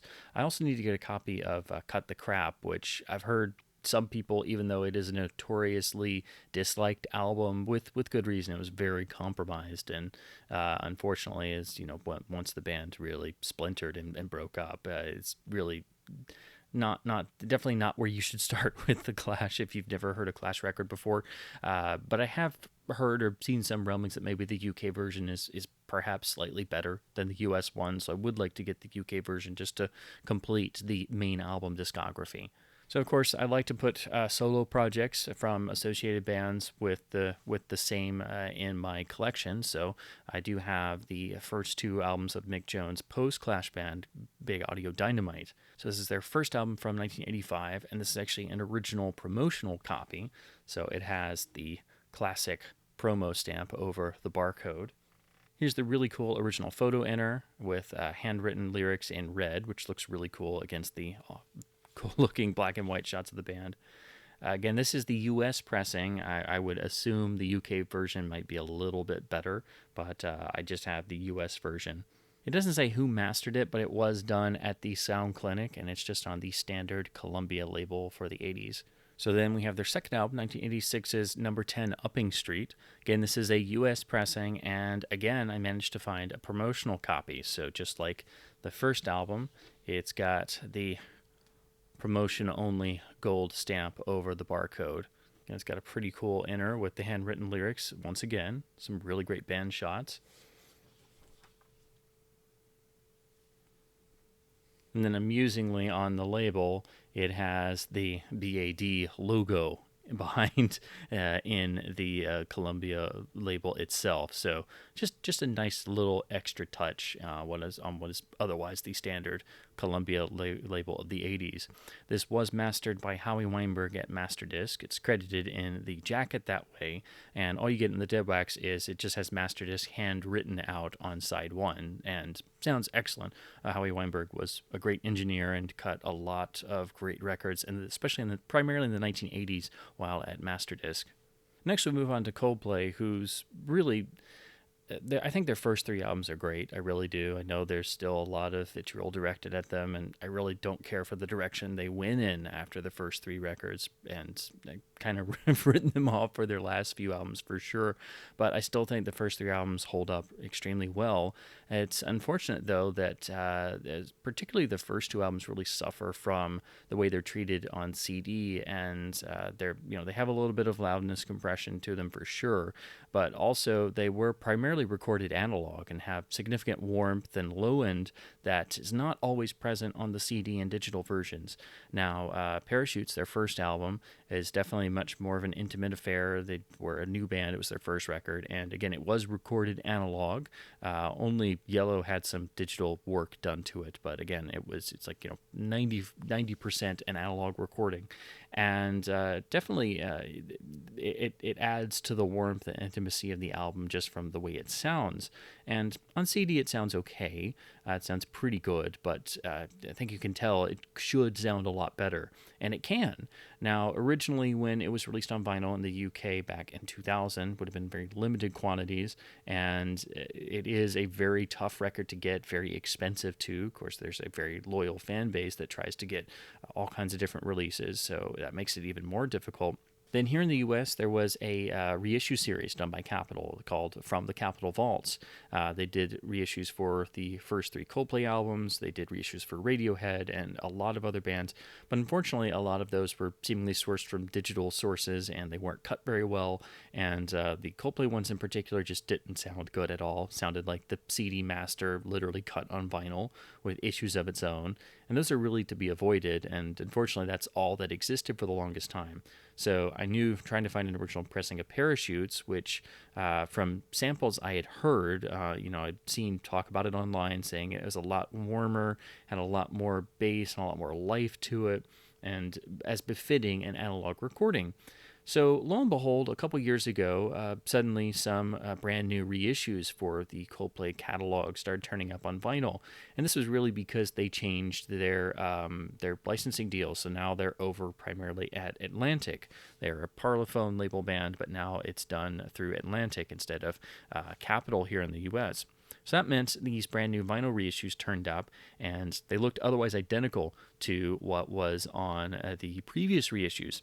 The way to tell these, though, is by the fact that you will notice there is the classic Atlantic logo on the back.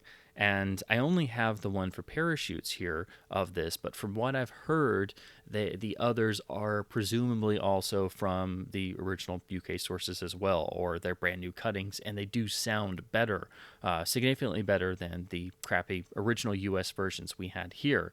So I would like to get those someday for the second and third album, just to compare and check it out.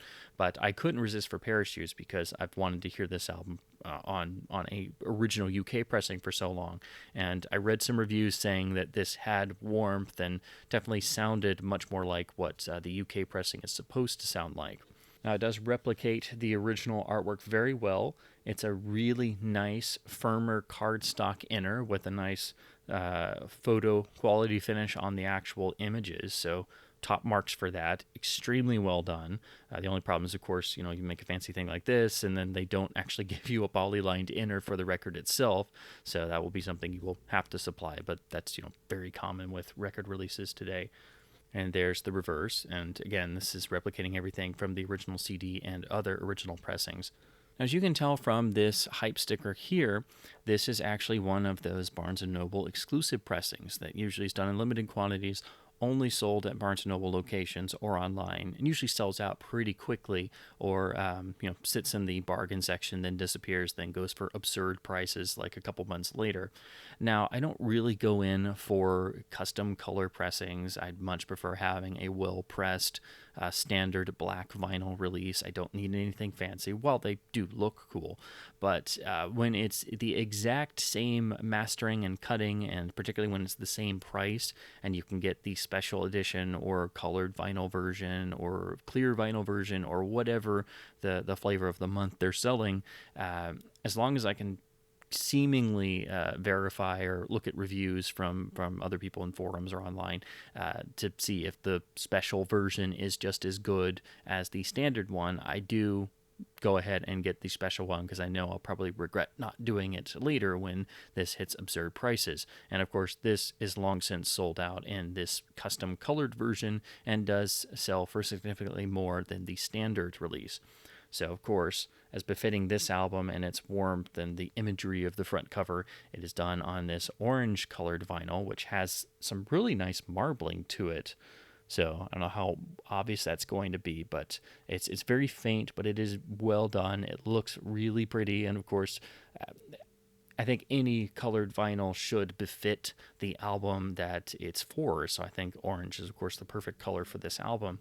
Again, it is identical to what is on the standard version, and there's no indication as to who mastered this. It just has generic, numbers in the dead wax, so I can't really nail it down. But there is a warmth, there's a spaciousness, there's a really great low end on this release, and I can heartily recommend getting the Atlantic reissue to anybody who wants a better sounding copy of Parachutes. It is definitely far beyond the old crappy Capitol reissue that we had for years. That's just to be avoided. All three of those should be avoided. But I can wholeheartedly say, short of getting an original UK pressing, this is a fantastic release. Well done, well pressed, no issues, and you can still get the standard black vinyl version, I think, everywhere. Just make sure it's got the Atlantic logo on the back to make sure you've got the new version and not a copy of the old crappy Capitol version. But I do think this album really opens up on the vinyl presentation. Again, it is primarily an analog recording for the vast majority of it. There's a warmth and intimacy, and you get definitely a greater feeling of the bass and low end, really on all three of the first Coldplay albums that you can hear on proper vinyl cuttings. So I can wholeheartedly recommend this. You probably aren't going to be able to find this colored version, this Barnes & Noble version, any longer. But, you never know. You might maybe stumble across this for cheap. But again, the standard black vinyl version should be available everywhere. Some people have maybe speculated this might be an actual repressing of the original British stamper from the British first release. It is possible. I don't have any way to verify that. But if anybody knows for sure, I would love to know, because this does sound excellent. And if somebody told me, this was a direct copy of that British first pressing, I would believe them, because it sounds that good. Next, we move on to 2002's A Rush of Blood to the Head. And with this one, I was exceptionally lucky a few years ago to find this original British first pressing from 2002. These are exceptionally difficult to find, and I believe they were pressed in very limited quantities because they are exceptionally rare. This is the only one in the U.S. I've ever seen that wasn't. Well, actually, I've looked for them on eBay every once in a while, and almost always they are exclusively being sold in the UK. Or if you look at Discogs, they're never here in the US. And if they are usually several $100s in price, and the condition really varies. So I was exceptionally lucky to find this at a good price a number of years ago. And again, with the vinyl resurgence, that will not be something that happens again, I think, for most people. Again, this is very hard to find anyway on the original pressing.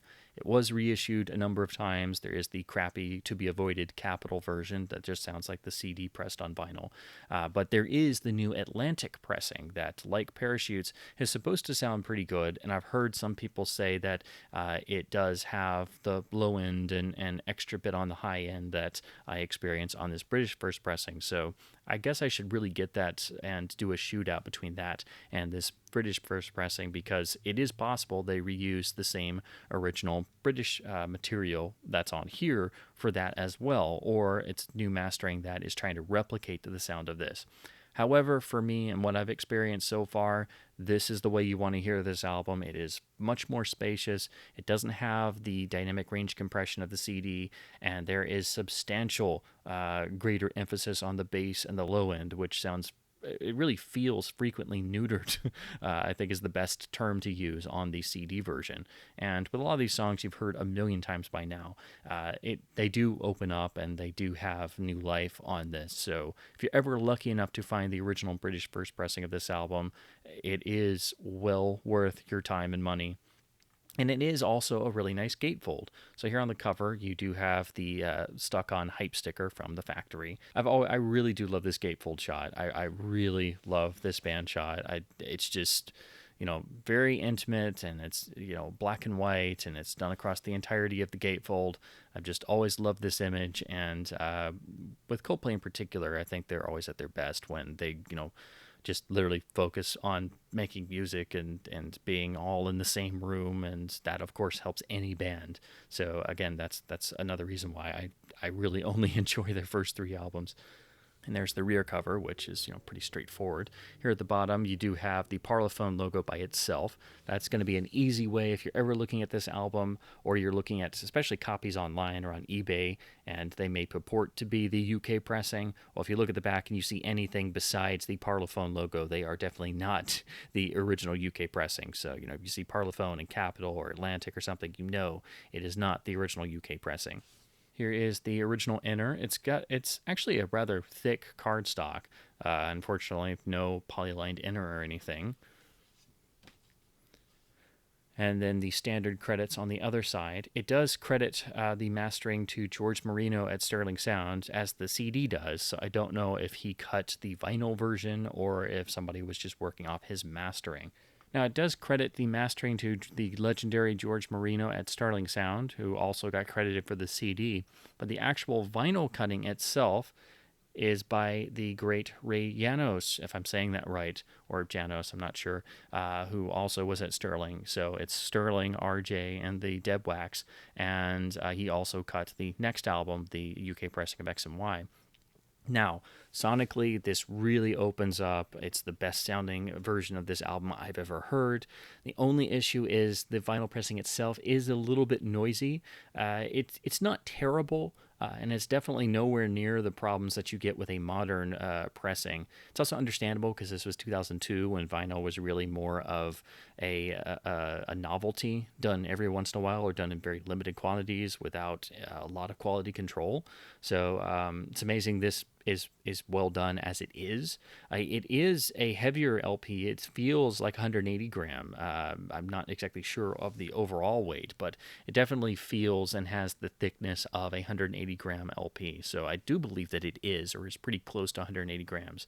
And again, I don't think this album sounds better anywhere else. I really need to try out that modern Atlantic reissue because I would be very curious to see if it reuses the Ray Janos cutting of this album or tries to replicate this original British first pressing. But again, if you've never heard this album this way, it really opens up. It's an eye-opener. It's got more bass emphasis in a natural way. It's got more detail on the high end. It's not dynamically compressed the way that the CD is. It has more breathing room, and the entire album sounds much better and has a freshness to it. I wish all the digital versions sounded as good as it does on vinyl. So the only problem is trying to find one of these is not easy. The expense is going to be quite high.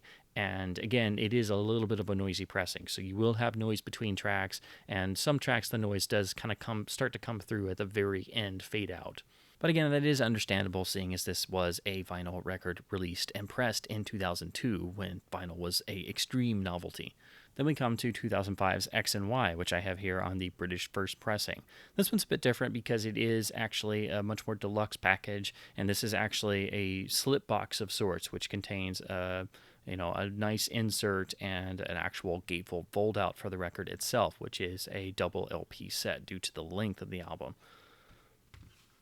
So all of the standard art and what you have on the CD is here on the slip case. Now, the US didn't have as elaborate of packaging, so that's another way you can easily distinguish this original UK 2005 pressing from the US versions. They did eventually do a sort of, I think, a slip box and fold out, but it's definitely not quite as elaborate, and you do want to avoid the Capitol reissue, which does sound like just the CD master done on vinyl and not very well, so avoid that one. This also was redone with the Atlantic logo on it, so I have not gotten to try that version, but this is already so good in my preferred way of listening to this album. I didn't really know if it was necessary to get the repress. So inside is actually a fold-out poster of the primary art of the album. And again, I'm doing this sideways and trying to do it as best as I can on camera. So you have the cover image on this really nice deluxe fold-out poster that has a definite, it's definitely quite large. And then the interior symbols. This is also always in the CD booklet, but this is the flip side of the poster. And again, it is quite large, so please do bear with me as I'm trying to do this on camera to give you the overall idea. But yeah, basically this is replicating what is in the standard CD booklet. Now we come to the actual album itself in this really nice gatefold that's, rather sturdy, but if you get a copy of this, it will probably have gotten some dings over time by the fact that it is contained in the slip box. And of course, by the time I got this, it was long after 2005, and I was lucky to find it sealed, but definitely that's why it's got some creasing here and there from slipping and sliding around in the slip case all these years. So you get that same image for the gatefold, which looks really nice in terms of having it this way. And then the rear has this custom art on the back with the various credits. And then this rear image also seems to want to replicate the band members themselves, which makes me, of course, think of the same idea done iconically on the Police's Ghost in the Machine album. You get these nice custom inner sleeves with these band photos on this color tinted stock, and it's different colors on each. Then the albums themselves get custom labels, and again, this is a double album set due to the length. It is a standard speed record, so it's not like it's 45 RPM or anything. And these are heavyweight vinyl, they are 180 gram. Once again, this is cut at Sterling by Ray Janos, and this is the best sounding version of this album I've ever found. It's a little bit less dynamically compressed. It's maybe not as night and day different as the previous two albums and comparing the vinyl versus the CD, but I do think it has its own strengths. It has a little bit of spaciousness, it has an energy, greater low end, a little bit of extra sparkle on the high end. It's just a more energetic listen, I think, than the CD is. Some people have said it doesn't sound all that different, but it's always felt really different to me in terms of the sound and how I experience this album. So this is definitely my preferred way of listening to it. Again, it is possible the new Atlantic reissue does replicate this UK mastering, or does try to literally reuse it, but I'm not for sure. I will have to get a copy and do a shootout myself just to figure that out. But for me, this is, I think, the best version of this album you can get sonically, and I think Ray Janos really nailed the sound of this album. It sounds significantly more engaging than the CD, and is head and shoulders far and away better than the crappy Capitol version we had here in the US. So definitely avoid that version. If you can, try and find this one, but it is rather pricey now, and it is tough to track down because most of the people will be trying to sell you the US version. Here is the second inner, and it's reversed with another great band shot. And then the label here is orange instead of red. But again, still the same, still Ray Janos. And also, like the previous albums, this does have a hidden unlisted track on the end. So if you like that from the CDs, they are here on the vinyl versions as well. So, in moving on to Phil Collins' solo career, we of course start with the first solo album, Face Value, the iconic record that sold millions of copies, and of course, birthed to the world In the Air Tonight. This particular copy, in terms of the jacket, it's not in the best shape, and of course it is price clipped, but since this album does have a iconic status of sorts, it's now actually usually priced up pretty high in most local used shops, and I kind of just went ahead and grabbed this one as a placeholder because the vinyl itself is really clean. So sometimes you just have to go with the dinged up jacket. And there are actually a number of masterings on this one, and why, I'm not exactly sure. Nobody can really agree on a consensus for the best sounding version of this album because there are, again, several different masterings on just the original vinyl release itself. The UK pressing is a different mastering, I believe. Then there are various reissues, the CD version, there are various audiophile reissues, and then the recent, or I should say relatively recent, Phil Collins solo remaster campaign where they did do the updated jackets with, with the Phil Collins recreating the images. So, of course, if you see that, it's this same iconic image in terms of design, but of course it's Phil now as opposed to in 1981. So again, do take into note that, of course, this jacket is rather beat up. Of course, it is a gatefold with this nice sort of corkboard of a tour. Again, I'm hoping to someday get a cleaner upgrade copy of this where the jacket isn't as worn and a bit tattered as this is, but it's been well loved. There's the rear. And of course, you do get custom labels on the classic Atlantic label. And as I said before, there are a number of masterings for this particular album. This one is one of the ones you see relatively often. This, even though the jacket credits the album was mastered at Sterling Sound, this particular copy was cut by the legendary George Piros, and it has his ATGP, or at Atlantic George Piros in the dead wax. It sounds good for what it is. Of course, this was in getting into what birthed a lot of the sound of the 80s and really pioneering the gated drum technique, of course, most famously, with Phil Collins reuniting with the great Hugh Padgham, who had helped pioneer that sound just the year before, really, on with Phil Collins again on Peter Gabriel's third album, Melt, which is probably my favorite Peter Gabriel solo record, but particularly on the song Intruder, which opens that album, they pioneered and basically discovered by accident the gated drum technique. And then, of course, it went to basically international superstardom in terms of a sound or a signature sound on In the Air Tonight. So this sounds really good for what it is. It's a good, solid pressing. I have heard other people prefer different masterings. And again, for this particular album, there's actually a variety of different masterings. I believe it's at least 2 or 3 that are floating around for the US and UK original 1981 vinyl cuttings, in addition to all the various other masters. So do keep in mind that on this particular album, there's just a number of different masterings floating around out there. So if you have 2 copies with 2 different masterings, they're probably going to have some significant differences in their sonic signature. Next is 1982's Hello, I Must Be Going, the follow-up to Face Value. And while I think most people would agree that Face Value is, of all of Collins' solo records, probably still the strongest overall, there are still great moments on his other albums, and hopefully it is a trend that is going to continue. But it seems that Phil Collins as a solo artist is starting to get a bit of a reevaluation and to get away from the backlash that really came about for his, just being pretty much everywhere in the 1980s and kind of oversaturating a lot of the musical landscape. But I think a lot of that was more due to the fact that he really was a workaholic, and unfortunately that's overshadowed a lot of his musical talents and, of course, all of his great work in Genesis and being one of the great drummers and being a great vocalist and things like that. While I don't really go for a lot of the, shall we say, the poppier material or where he would go later on, I still find great moments in his solo output, and I'm very happy to finally have at least the main 2 or 3 records of his 80s solo run. And this is the original US pressing from 1982, thankfully in much better condition than my jacket for Face Value.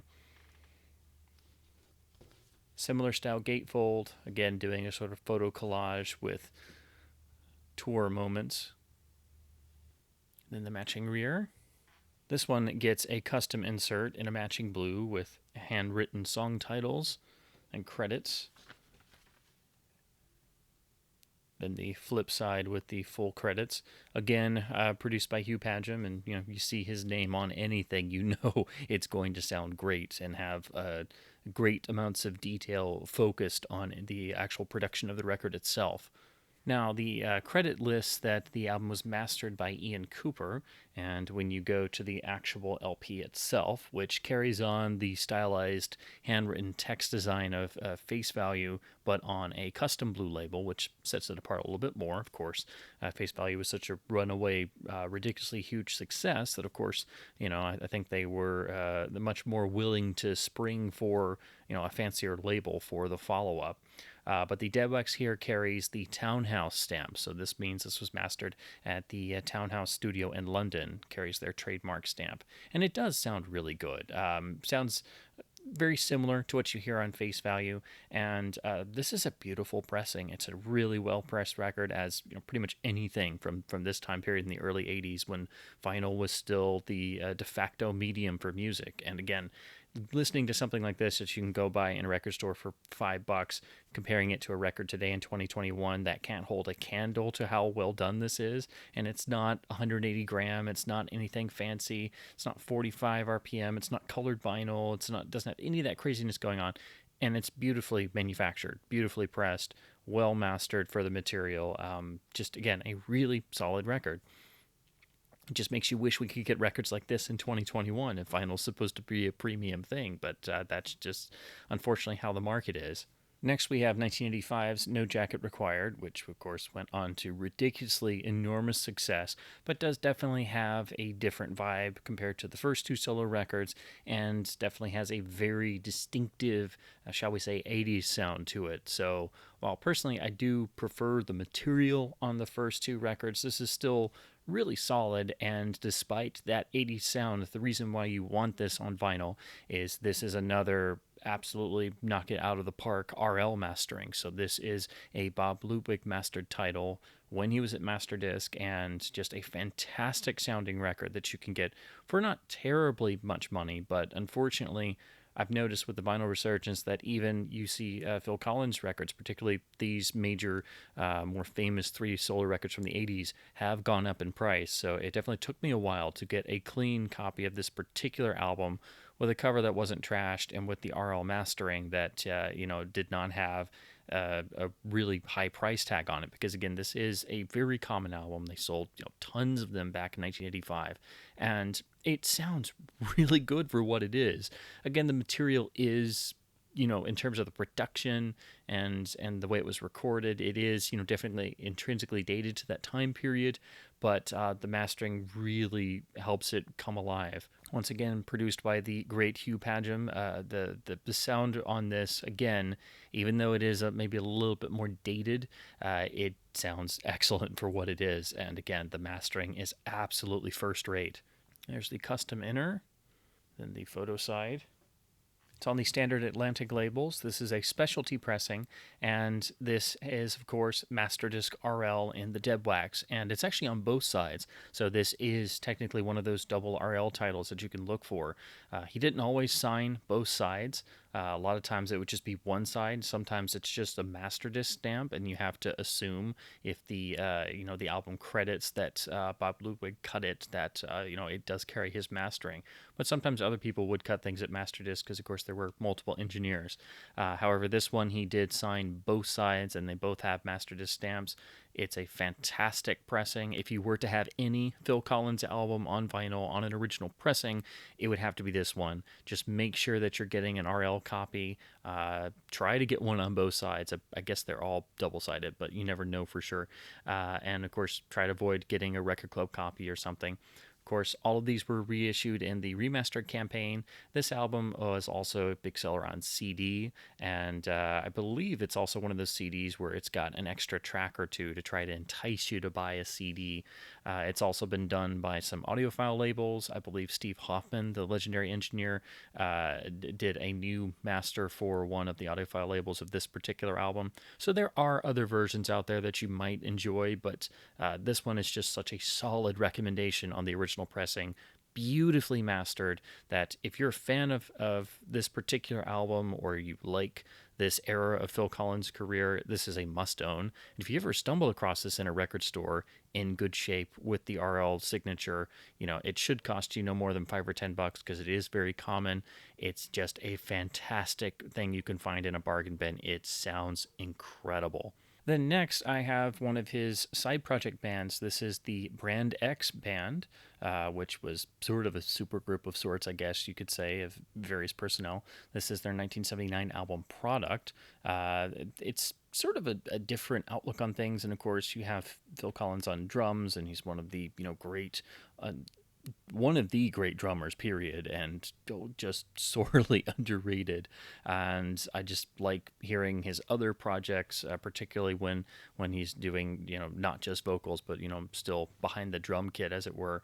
And I stumbled across this in a bin not too long ago and decided to give it a shot. And it has this really interesting cover that you can kind of pour over. The sleeve itself does have some nice glossiness to it, so it does have has a more premium feel than what you expect on a typical record from the late 70s. Again, it's on the Passport label. The actual jacket credits that the album was mastered by Ray Staff, but I assume that was probably for the original British pressing. This US copy has a Sterling stamp in the dead wax indicating it was mastered at Sterling, but I'm not sure by who. It does sound good, but I assume the UK one, the original mastered by Ray Staff, if the jacket is correct, which I'm sure it is, might sound a little better. But this was just an interesting curio that I decided to try out to look into more of the various projects that Phil Collins did outside of Genesis before he went off on a solo career. Moving on, I've always meant to get more into Alice Cooper's back catalog, and it is exceptionally difficult finding his most famous albums at affordable prices and clean copies of the original pressing. Very difficult.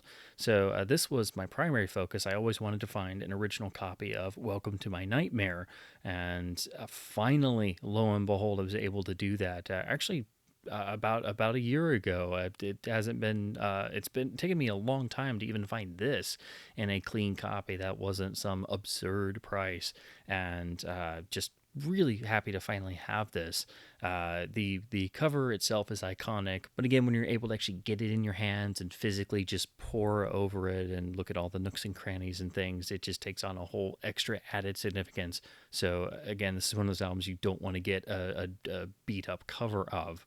And really, until I was doing that, it never dawned on me that the cover was actually drawn by the legendary Drew Struzan, who is credited on here. So this album has a number of connections for movie fanatics like myself. Not only is Vincent Price on the actual album, which in and of itself is just like, oh my god, the art itself is by Drew Struzan, so that's just incredible. And stupid me never even realized that. So here is the lyric sheet and photo enter. It does have a little bit of staining from the age, but that's to be expected. It's actually in pretty nice shape in terms of the age. This does have TML stampers, so it was mastered at the Mastering Lab. The jacket credits it to Mike Reese at the Mastering Lab. And the real reason why I snapped this up, in addition to it being the cleanest copy I'd ever come across, it's not perfect, mind you, but it is a solid, very good plus into maybe very good plus territory in most spots. And the price was definitely right. This is a Monarch press copy. So again, it's got the MO indicator, and that just gives you that extra little special icing on top of the cake slice that you found a Monarch copy. But again, most of the time, if you were to put copies side by side from different plants and the same average condition, most people are not really going to notice a difference. And most of the time, the tape sources were pretty much the same. But it is again just really cool to be able to find Monarch copies, especially when you're not living on the West Coast. The album, of course, on here sounds fantastic, as good as I thought it would, and I really hope to find more of Alice Cooper's classic back catalog in good, solid condition like this copy. Again, this one isn't absolutely perfect, and I would love to one day get perhaps a near mint copy, but for now, this is the best one I've ever been able to find that wasn't, some absurd price. So next we move on to one of the absolute best reissues I have ever come across. This is the Analog Spark all analog reissue of the Cranberries debut album. Everybody else is doing it, so why can't we? Which already is a beautiful recording. Was recorded analog and already had a fantastic sounding original CD for the time. It still sounds great with a really nice large dynamic range, so it's one of those great early 90s CDs you can still get today, and it sounds fantastic. Unfortunately, it was pressed on vinyl back in the day, but it was only on basically like a limited promo release in Europe only, and it even had the cover, only had the cover art over a particular section of the sleeve, and the rest was like a white, so it looked very much like a promotional type jacket. So those, of course, are extremely rare and have always sold in the hundreds of dollars even before vinyl had its resurgence, and now, of course, they go for even more. There had been, reissues. There has been a CD box set with some extras and demos and things, but of course, remastered, which unfortunately cuts into the dynamic range. So those don't even sound as good as the original CD, which itself still sounds great to this day. But it was really wonderful when Analog Spark announced they were going to reissue the album and do it completely analog and go back to the original tapes. And so basically for a mere fraction of what an original pressing would cost you, you could get roughly the same, if not perhaps even better quality, because of course comparing an all analog reissue from 2017 to a vinyl record pressing in Europe in say 1992, so a significant difference in terms of the focus on quality control. Now, have I actually gotten to physically listen to an original pressing? No, of course not. They're absurdly expensive. But I have, talked with people on forums who own a copy, and some people say that this version does outdo the original. Some people say that they're both great and each have their positives, but I have to say this thing sounds amazing, and the sad part is it's really drying up in terms of availability. I used to recommend this to everybody. I've given it as a gift to many people when they've gotten their first turntable. It's a brilliant mastering, beautiful pressing, extraordinarily well done. So if you like the Cranberries at all, or you just want a fantastic piece of vinyl that sounds amazing and once, in your collection and taken care of will last you a lifetime, please do yourself a favor and go get a copy of this while you still can find it. They are going up in price, unfortunately. Now, this particular copy, it's kind of covered up by the Barnes & Noble sticker, but Barnes & Noble, of course, does exclusive pressings and variants and colored vinyl releases. And while I don't really like to go for those, when it's the same price and you're in the store and the pressing itself is exactly the same, at that point, I always just go ahead and get the limited ones. But this one was a little bit special because the color choice was well done, and it's still analog spark and it's beautifully pressed. And of course, this version sold out very, very quickly and is now, even more valuable than the standard version. So let me slip the shrink off. So here is the jacket itself, and this isn't going to be obvious on camera, of course. It is a gatefold, but I have to say the printing quality and just the sturdiness of this jacket. I mean, you pick this thing up in your hands, it doesn't feel like a record jacket. It is extremely thick and sturdy, so much so that the actual spine of the gatefold, it remains really thick and solid. If you even just, put a little pressure with your fingers on it, there is no, bowing of the spine or anything. It still is rock solid. The quality of the jackets from Analog Spark is just brilliant, and it's really unfortunate because if I'm not mistaken, I've heard things that maybe the label is now maybe going defunct or they got bought out by somebody. I'm not entirely for sure. This is the only release of theirs that I own, but it's so well done that I really had hoped they would get to do more of the Cranberries catalog and other bands of this era, because this is just brilliantly done. So again, it's a lovely gatefold, nice imagery, and then of course on the other panel you get the lyric sheet for the whole album. And here's the rear cover. Again, very simple, very classy, replicating the original artwork. And unlike the original 1992 or 93 vinyl release, it is using the entirety of the jacket, unlike that version, which didn't. Again, the sturdiness of the sleeve, it just has an extremely premium quality feel to it. This feels jacket-wise much more like you're getting something from, say, Quality Record pressings. It feels like a QRP type release, like an audiophile release, because it is. And it was amazing that you could just pick this up in a Barnes & Noble or in a record shop. But unfortunately, as I said, these are now getting very, very scarce. But if you ever get the chance to find one, please do yourself a favor. This is easily one of the best reissues that I've ever personally come across. It's one of the few that I've actually added to my collection because, as I've said before, I'm not really one for the vast majority of modern vinyl reissues, unless it's something like this where it's all analog, it's done well, it's done with quality and time, and also doesn't cost a literal arm and a leg. The sleeve is just a plain polylined inner, but that is, for protecting your record, that's all you really need. Now, of course, the standard version is on black vinyl, and I don't know if these are quite 180 gram, but they do have some weight to them. I don't think they're quite fully 180 gram, but they feel pretty close to it. But here I have the Barnes & Noble Custom Edition, which is on this beautiful translucent red.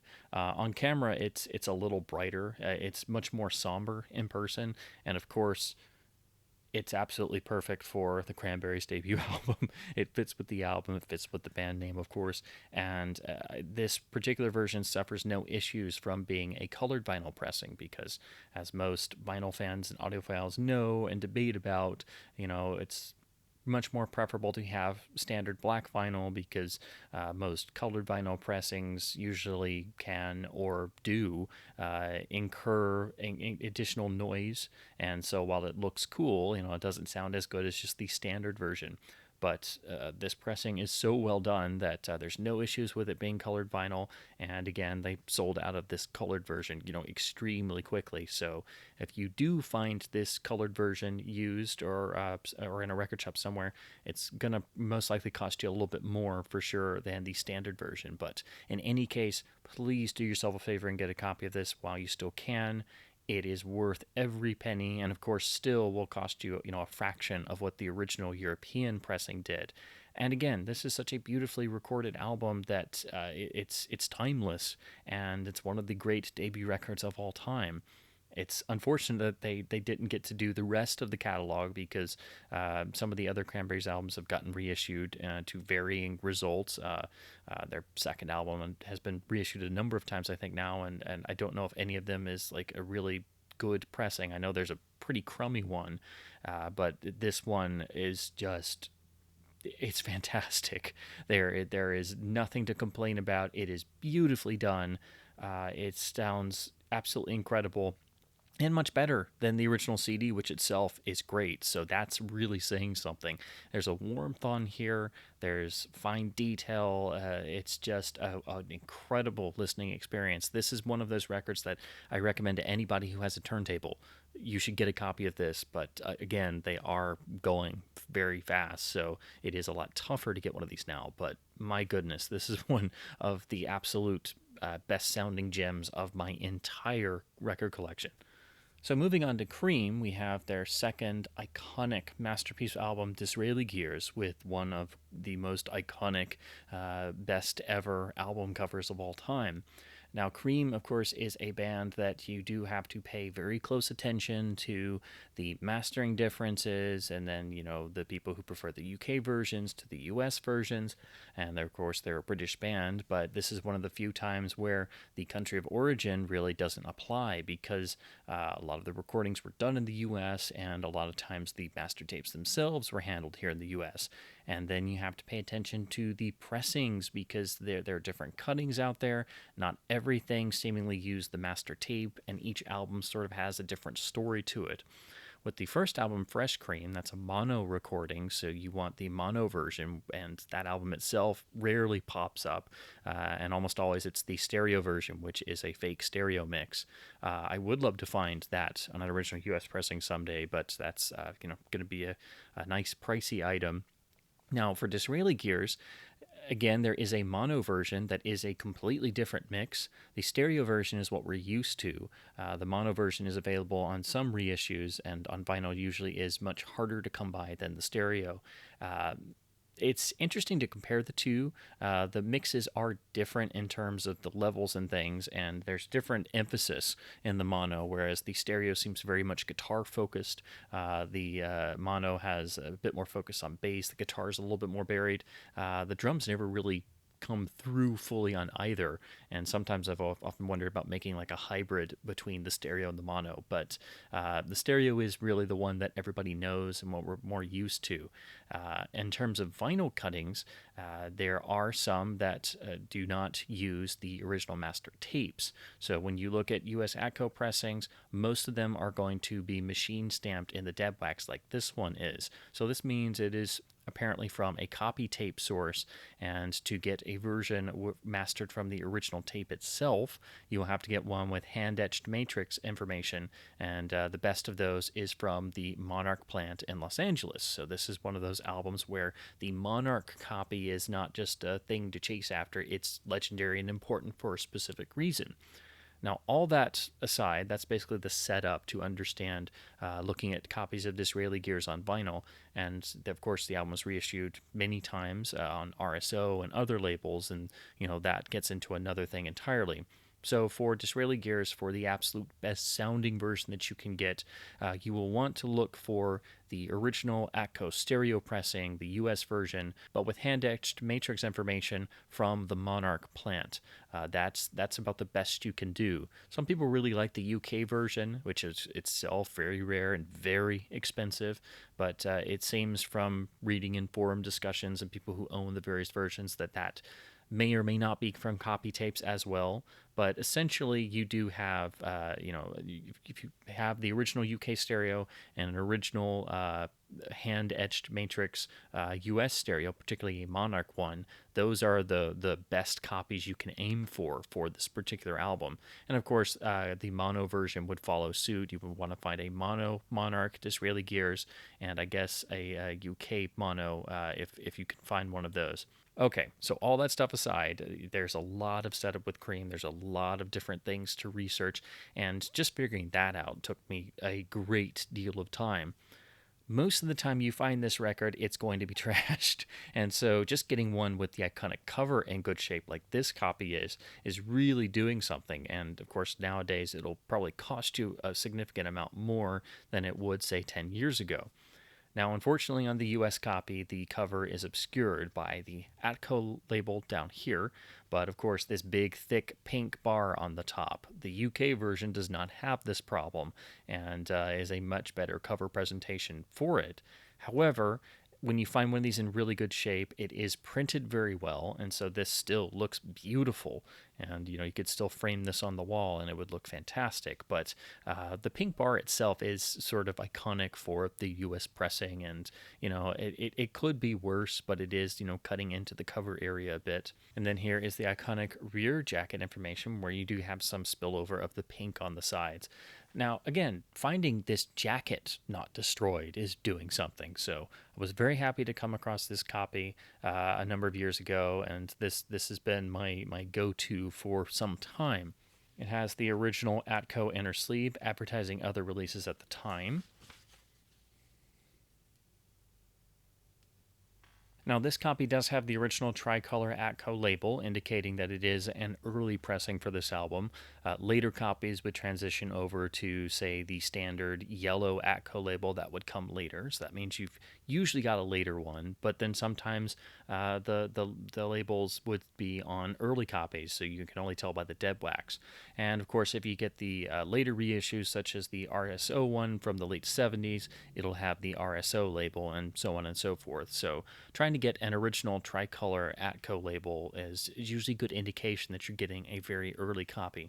Now, the letters at the end of the catalog info are CT, indicating this was pressed at the Columbia Terre Haute, Indiana plant. I never know if I'm pronouncing that correctly.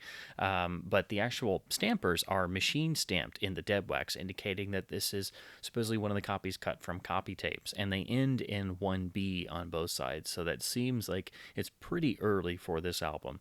With that being said, this copy actually does sound really good. It was actually the best sounding version of this album I owned for when I got it. So while in die-hard circles there are better versions out there, finding a clean early pressing of Disraeli gears on the original label is not something easy to do, and it's no slouch really in terms of how this album usually sounds. And of course, it sounds incredibly better than all the compilations I grew up on. I had the various Cream compilations and best of CDs that had different sources used, and the mastering wasn't that great, and they had dynamic range compression on them and stuff. So getting this was a nice eye-opener. But again, finding one clean, it's a good thing to have, but of course there are better sounding versions out there, but you're going to have to be really patient and have usually a very large pocketbook to be able to afford one of those. And of course, there have been versions since, like the Mobile Fidelity CD that included both the stereo and mono mixes, and then there was a deluxe edition that included both mixes. So there are other later reissues and remasterings out there. So there's a lot of Disraeli gears, but there is something to be said about having the original US pressing, even if it's not one of the beautiful, best mastered versions. And of course, talking about that, I have my second US Atco copy of Disraeli gears. Now this one is noticeably more distressed, more beat up. and it's seemingly later because it has a Grammy Award winner sticker on the actual jacket. Now, this copy I found at a record convention a number of years ago, and there was a table that had an extra little bin of dollar records, and all of them were, really beat up. But then I happened to notice this, and the cover was pretty good, and so I thought I might, get it as a gift for somebody else. And then I decided to take a look at the LP just to see, where it was from, and see if it was actually an original Atco, and just check the matrix info. And lo and behold, I was absolutely stunned, even though it was, definitely beat up a bit and had some scuffs and such, that it was indeed a hand etched matrix monarch pressed copy. So even though it's definitely lower graded in terms of the actual quality of the record, it's definitely much lower on the scale. The cover itself is in pretty good shape. Much better than the copies I usually find of the original US pressing. So here's the label, and this actually does use the slightly later yellow Atco label. So again, there's usually some variation on certain Cream albums that, depending on where they were pressed, they were already using a particular label, but it still might be an early cutting. This has the all-important hand-etched matrix information, so the numbers handwritten, and then you have the letters LWAT, and I believe that's supposed to mean something like Longwear Atlantic or something. You'll notice that on a lot of Atco releases around this time period, where if you're looking for first cuttings or the best sounding versions, that you'll be looking for hand-etched matrix with LWAT as well. So that's on here, and that's what you want to look for. But next to that, you have the all-important little monarch symbol, and they usually did this. It's a little MR inside of a circle, and it's stamped in there. So when you're looking for trying to find the absolute best sounding Disraeli gears, what you want to find in the dead wax is LWAT handwritten, the handwritten dead wax information and catalog number, and then the monarch stamp with the MR in the circle. And then next to that, most Monarch copies, they'll write out the catalog number after a little delta symbol or a triangle. So it's handwritten matrix catalog number, handwritten LWAT, the Monarch stamp, MR in the circle, and then the delta triangle, and then the number after that. This is the best sounding Disraeli gears you can really get on vinyl, and this is the one that holds its own with every other version. This is what those are going to be stacked up against, because even though this thing is in much lower grade, actually with all the scuffs and scratches it has, because it is a much sturdier piece of vinyl from the late 60s, it's actually held up pretty well. I thought it was going to be really, unfortunately, gnarly sounding. I think is the best way to describe what I thought it was going to sound like. But despite a lot of noise, it's held up really well.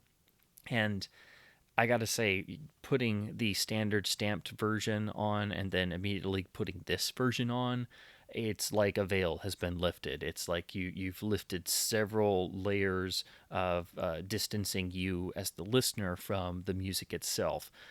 There is such greater detail. There's greater presence. It's more in your face. This definitely does have more of a degree of the be in the room scenario. When you're listening to a version of a favorite album where it's like you get that sort of sense of being in the room with the band as they're playing and recording the tracks. There is a sense of that. This thing is amazing, but I do need to try and find one, hopefully someday, that is in mint condition. But unfortunately, when you're looking for things as particular as this, usually the people who describe it, they know what they have and they know how good it sounds. So this is one of those that I still look for in bins to see if I can find a cleaner one. So definitely, if you're a Cream fan, you have got to do yourself a favor and try and find a Monarch Disraeli gears, because this thing sounds incredible for this album. It's one of those. There's a reason why people talk on music forums about cuttings like these, because they are really that impactful. Next, we have Cream's iconic Wheels of Fire, which is, I think, one of the all-time most frustrating records to try and find a cover that is not destroyed. This, of course, is their famous double album, which has the silver foil cover here on the original Atco Stereo US pressing. This is one of the better jackets I've seen. This is the I used to have my first copy was really beat to crap and destroyed, and usually you'll find this with pieces of the foil missing or it's peeling, and that's of course why the later reissues quickly got rid of the foil because it was expensive, and of course it just peeled off like crazy. So it's very difficult to find one of these where the cover still has the foil mostly intact, it hasn't turned, it's not peeling off, and also the cover isn't completely destroyed. This particular one is the best one I've seen in terms of a jacket and a copy that isn't super expensive. But like most, it does have some seam splitting, particularly here on the top. So most of the time you find this album, the seams will be starting to go, and a lot of them I see they're just completely gone on the top. So of course you have the very psychedelic gatefold. You have the credits for all four sides.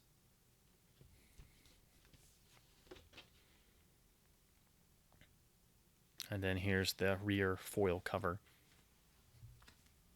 Here's the original Atco inner sleeve. And then here is side 1 of LP1, which is the studio side. The album is a mixture of studio and live tracks. Now, this is on the Tricolor Atco label. It is an original pressing. And again, you have the same thing with Israeli Gears, where this has the handwritten matrix info, it has the LW and AT, and then it has the Monarch stamp, because this is a Monarch press copy. This is the best sounding version of this album I've ever come across. My first copy, I was lucky enough to stumble across a Monarch, and it was pretty shot on all sides in terms of it was really noisy, it was really beat to crap, the cover was beaten up. And then I managed to stumble across this second one. It's the only other one I've ever found. So I passed on my first Monarch to somebody who really needed it. And this one, it's a lot better. This one's more like a very good plus, whereas my first copy was, very good at best in certain spots, but it frequently dipped kind of below that. Now, this particular album, there is good discussion on it online.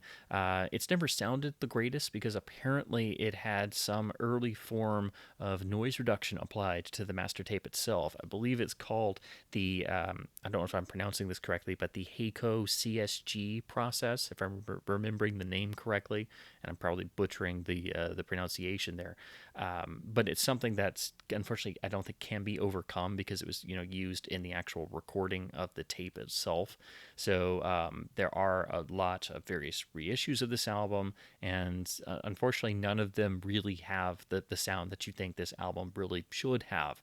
And I don't think anybody's ever overcome that problem. So this version, I think, is just about the best you can do sonically. It sounds amazing, and if you could find one of these original hand-etched Monarch copies in, decent shape like this one, it's really fantastic, and again, I think really essential for Cream fans. Here's the other inner sleeve, which is the same.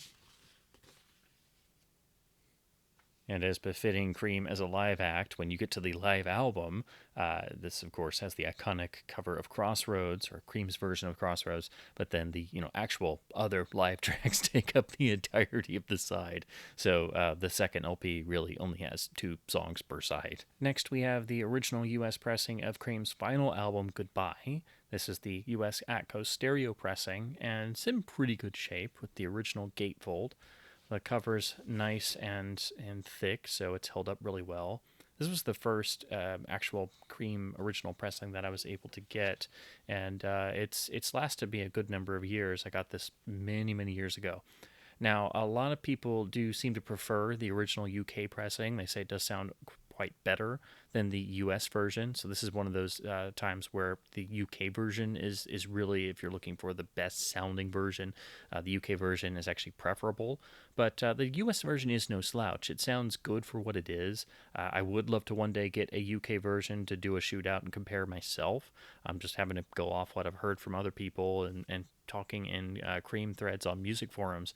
But this US version, if you find an original like this, is a good version to have, particularly if it's complete like this version is. And by complete, I mean that it has the original poster still included. So originally they came with this nice deluxe fold-out poster with a tinted version of the cover image. And it has 4 panels when you fold it out. So you get the Farewell from the Cream poster. Standard Atco inner again. It's on the standard yellow Atco label for the time. It's got MG ending the catalog, so apparently that means this was pressed at the MGM Records plant in New Jersey. I always forget you have to write down and try and keep notes of which letter code designates for which record pressing plant.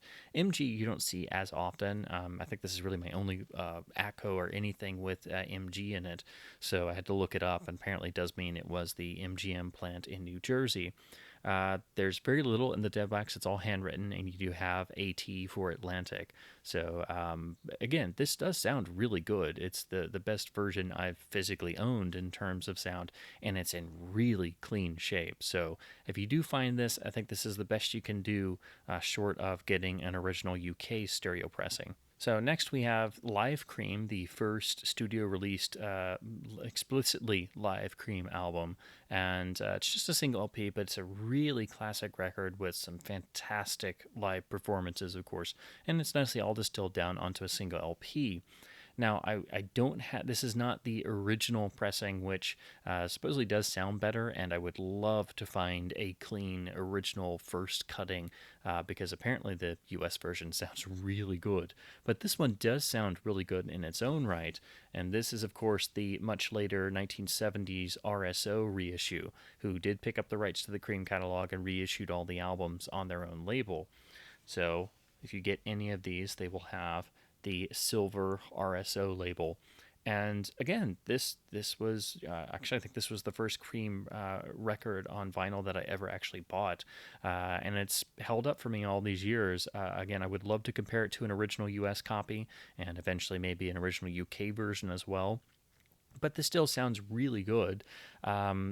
I think all the RSO pressings are pretty solid, but they're not going to fully compete with the best of the best in terms of the original US and UK pressings. But if you stumble across this for cheap, it is a good version to have, and this is a really underrated live album.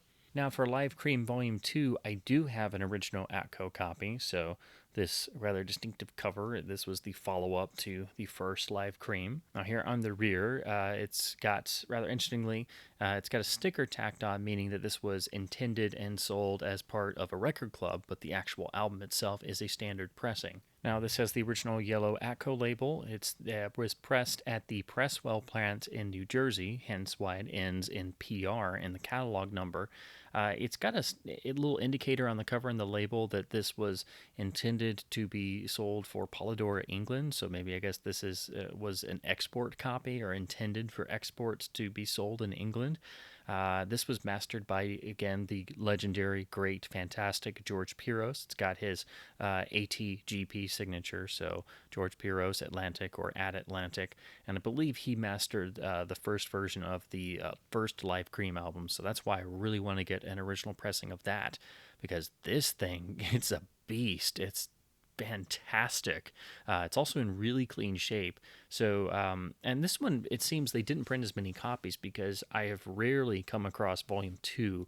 I have seen Volume, the original Live Cream a number of times, and that one seems to pop up at decent intervals and a lot of times in the reissue. But Volume 2 seems to be much more elusive. I did have to buy this one online a number of years ago. I've rarely seen it in stores, and usually when it is, it's a little bit pricier and almost always trashed. So do yourself a favor if you find this one or the first Live Cream, particularly these original George Piros mastered copies. They are fantastic listens. Then on a whim, I picked up the Best of Cream compilation entitled Strange Brew from 1983. This compilation, I think a lot of people had in the 80s. It did make it over to cassette and CD, but I actually never really seen it that much on the vinyl edition, and it is when they were still being put out by RSO, so this is an RSO release. Pretty nice cover art, I have to admit. Everything's in stereo, and it's just a single album compilation. But I have to say, even though I bought this on a whim, I found it at a record convention for literally dirt cheap, and it was so dirt cheap that I couldn't just leave it sitting there. So it's on the silver RSO label. This was done at Masterdisc by the great Howie Weinberg. So it's got Masterdisc HW in the dead wax, which is his signature. Again, this thing sounds really good. So if you want a solid single disc Cream best of compilation on vinyl, I would say seek this one out. It's really solid. There was the earlier Best of Cream, I believe, from the early 70s, but that's kind of hard to find in clean shape. And I think it did use some single edits of certain songs. But, if you like what this track listing is, this thing is actually really solid. It sounds pretty good. It's mastered well. It's obviously not the equal of the best original pressings for these particular tracks, but getting all these in one place and with good mastering, it's a really nicely done comp from the early '80s. And again, you rarely see this one, so I think if you found it in the bin somewhere, it probably would cost you a little bit in terms of being priced higher than the standard stuff that you see every day. Next, we have my only CCR record that I own on vinyl, and of course, CCR's had a number of really great reissues, and some are still in print where it's a less expensive vinyl repressing that is actually reusing some audiophile grade stampers, and I really want to get some of those and track some of those down. But there is something to be said about the original pressings, which are exceptionally difficult to track down in good condition on the original Blue Fantasy labels, and then trying to find the particular different pressing plants, because there is some variance in quality on those. So this is the only one I've managed to get. Just found it not too long ago at a record convention. So this is one I had to find at a con. This is the original fantasy pressing of Green River, which is probably my favorite CCR record start to finish. And of course, this is a really beautiful condition copy. The cover is pretty much as good as it was new. It's got a nice, firmer cardstock to it. And then the rear with the flip back art. And then there you have the classic original Blue Fantasy stereo label that is on pretty much the bulk of CCR's output. They did reissue the whole catalog on vinyl several different times. So there is a version in the 70s with the 70s labels, and then I believe they reissued them in the 80s as well with the sort of blue, I think Blue Lightning fantasy labels. But for CCR, if you're looking for original copies, you want to get the Blue Stereo Fantasy label originals. And then in the dead wax, you have to look for, there's a particular letter all by itself, and then that will indicate what plant it came from. Now, if you look on a lot of forums and you talk to CCR collectors and things, there is a general preference where a lot of people lean towards the Hollywood pressed copies as being the best ones. So that means there will be literally a little H in the dead wax. And I was lucky enough to find this very minty copy of Green River, and it is indeed a Hollywood pressed copy. This thing sounds really fantastic. I have heard some samples of original CCR pressings before, which is why it's what really made me want to track these down. A lot of people really do love and enjoy the modern versions. I believe Steve Hoffman was involved in remastering most of the CCR catalog, and technically those are from original tape sources, and it's really, I think, about the best sounding version you can have for CCR. But there is something about these original pressings. They have a certain life, a certain mojo to them. They feel right, for lack of a better term. So I would love to somehow one day get the entire run on minty original copies like this, and then track down all the various copies that were redone in the audiophile realm from original tape sources, and then be able to compare on my own.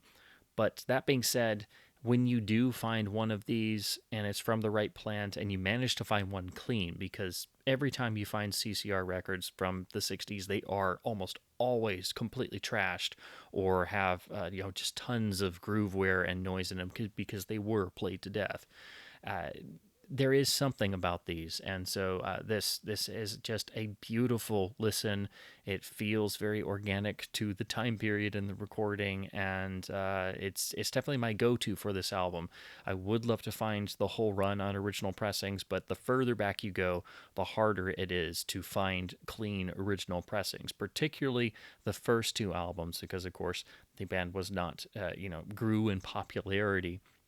I have seen a copy of the iconic first album, the debut record, but that was at the same record convention I found this, where this only cost me about $10, which is far less than what most stores would charge for CCR records. The copy they had of the self-titled was a white label promo, and of course, it was thus priced at around $200. So a significant price hike there, but trust me, I definitely did drool over it quite a bit. Well, not actually drool on it, of course, but there was some drooling involved. But again, there is something about these original Fantasy stereo pressings for CCR. If you have not heard one of these and you're a big fan of the band, I definitely think it's worth your time. But it is going to be one of those that it's going to require a lot of patience and putting up with a pretty degraded copy, or you're going to have to pay quite a bit for a clean copy. So it's definitely one of those where you're going to have to search them out. But I do think it is worth it because there is a certain mojo there that I feel is just really important for these recordings. But again, there is the option of finding really beautifully remastered presentations on vinyl, and some of those are still in print in other iterations, but then you have to, buy it and crack it open to then check the dead wax and just hope that you have that cutting reissued as opposed to a later cutting. Next, we have Crowded House's 1986 self-titled debut record, which is still incredibly solid, well done, and this is one of those beautiful bargain bin sonic marvels that has been on my list of recommendations for years. This is just one of those incredibly well mastered records that still sounds great today, and it's full of iconic songs that have really stood the test of time since the original release date. There's the rear cover, and I finally got this copy. I was very happy to find it is a promotional copy.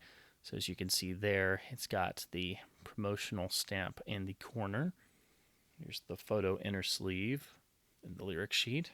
Now, the reason why this sounds so good, this was mastered by the legendary Wally Traugott, who did many Capitol records. So it's got it's mastered by Capitol in the dead wax, and then it's got his Wally signature on both sides. He always cut excellent sounding records, so seeing his name in the dead wax of something usually means it's a full guarantee that the record pressing itself is going to sound fantastic, and this is no exception. It's been on my bargain Sonic Gems for years. It's still on there. If you find a clean copy of this, it sounds great. It's well worth the couple bucks it's going to cost you in any reputable record store. Now, this copy is also a little extra special. Not only is it a double Wally, not only is it a promo copy, this is a Monarch pressed copy, so it's got the Monarch stamp of the dead wax. But this actual copy is on Quiex vinyl as well, so this is the superior vinyl formulation for cleaner, quieter sides, and of course it's translucent.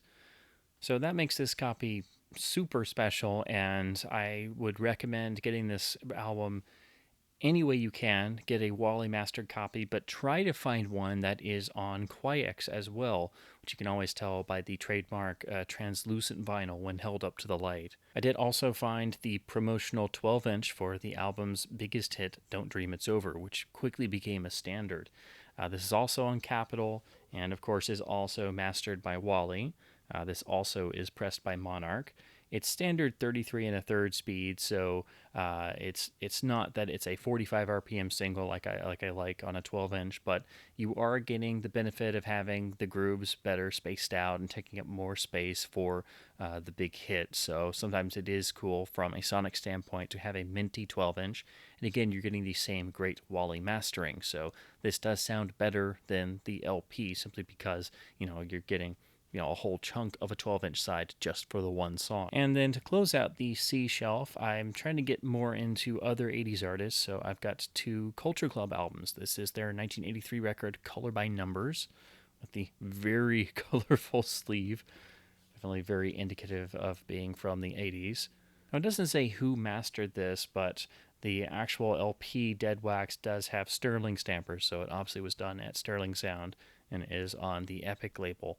Then I did find their follow-up record, 1984's Waking Up with the House on Fire, this really intricate, colorful sleeve, or jacket, I should say. This is also a promotional copy, which is why you have the gold stamp on the barcode there. Custom inner sleeve and lyric sheet in the reverse with the rest and the credits. And this one, just like the previous record, did have a lot of digital going on, so of course it's not entirely an analog source recording. They did get a bit spiffier with the label, so again, this is Epic with Virgin, but it's on a custom black label. Again, no indication as to who did the mastering, but it does have Sterling stampers, so it was done at Sterling Sound. So that's it for this particular section. Again, I'm trying to break this up into different videos, that way I can have something at least a bit more manageable, and you don't have to listen to me babble for 25,000 hours, as I feel it would probably take me to go through every record in my collection in one long video. This way I can hopefully make it a bit more manageable, and as always, I hope you maybe got something out of my babblings and maybe found some records to add to your own collection, or particular cuttings you were interested in learning more about, or had maybe heard referenced somewhere. Hopefully this video is helpful in that regard, and also maybe encourages you to go pull things off the shelf that you haven't spun in a long time, because I fall into that trap myself. I even forget some of the gems and goodies I have just sitting on the shelf, and then only every once in a while or do I remember them, or I have to force myself through doing a collection playthrough to remember just what I have sitting on the shelf. So this video is of course not meant to be definitive. It's just merely me and my own general thoughts on everything I've got in my collection, and again doing it in the same manner that I did my Laserdisc collection videos. So hopefully if you enjoyed that series, you'll enjoy this series as well.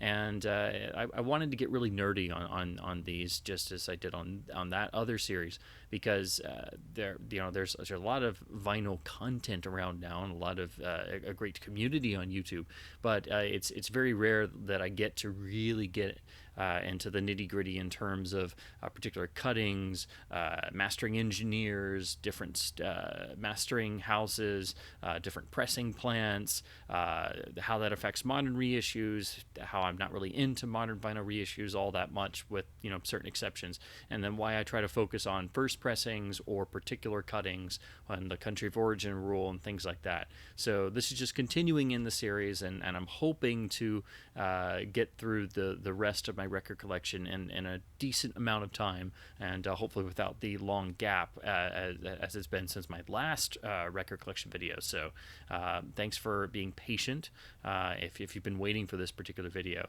and again, thanks ever so much for watching. Please leave any comments or questions you may have. I would be happy to answer them. I'm always beyond thrilled to hear from anybody who watches these videos, and keep your turntable spinning.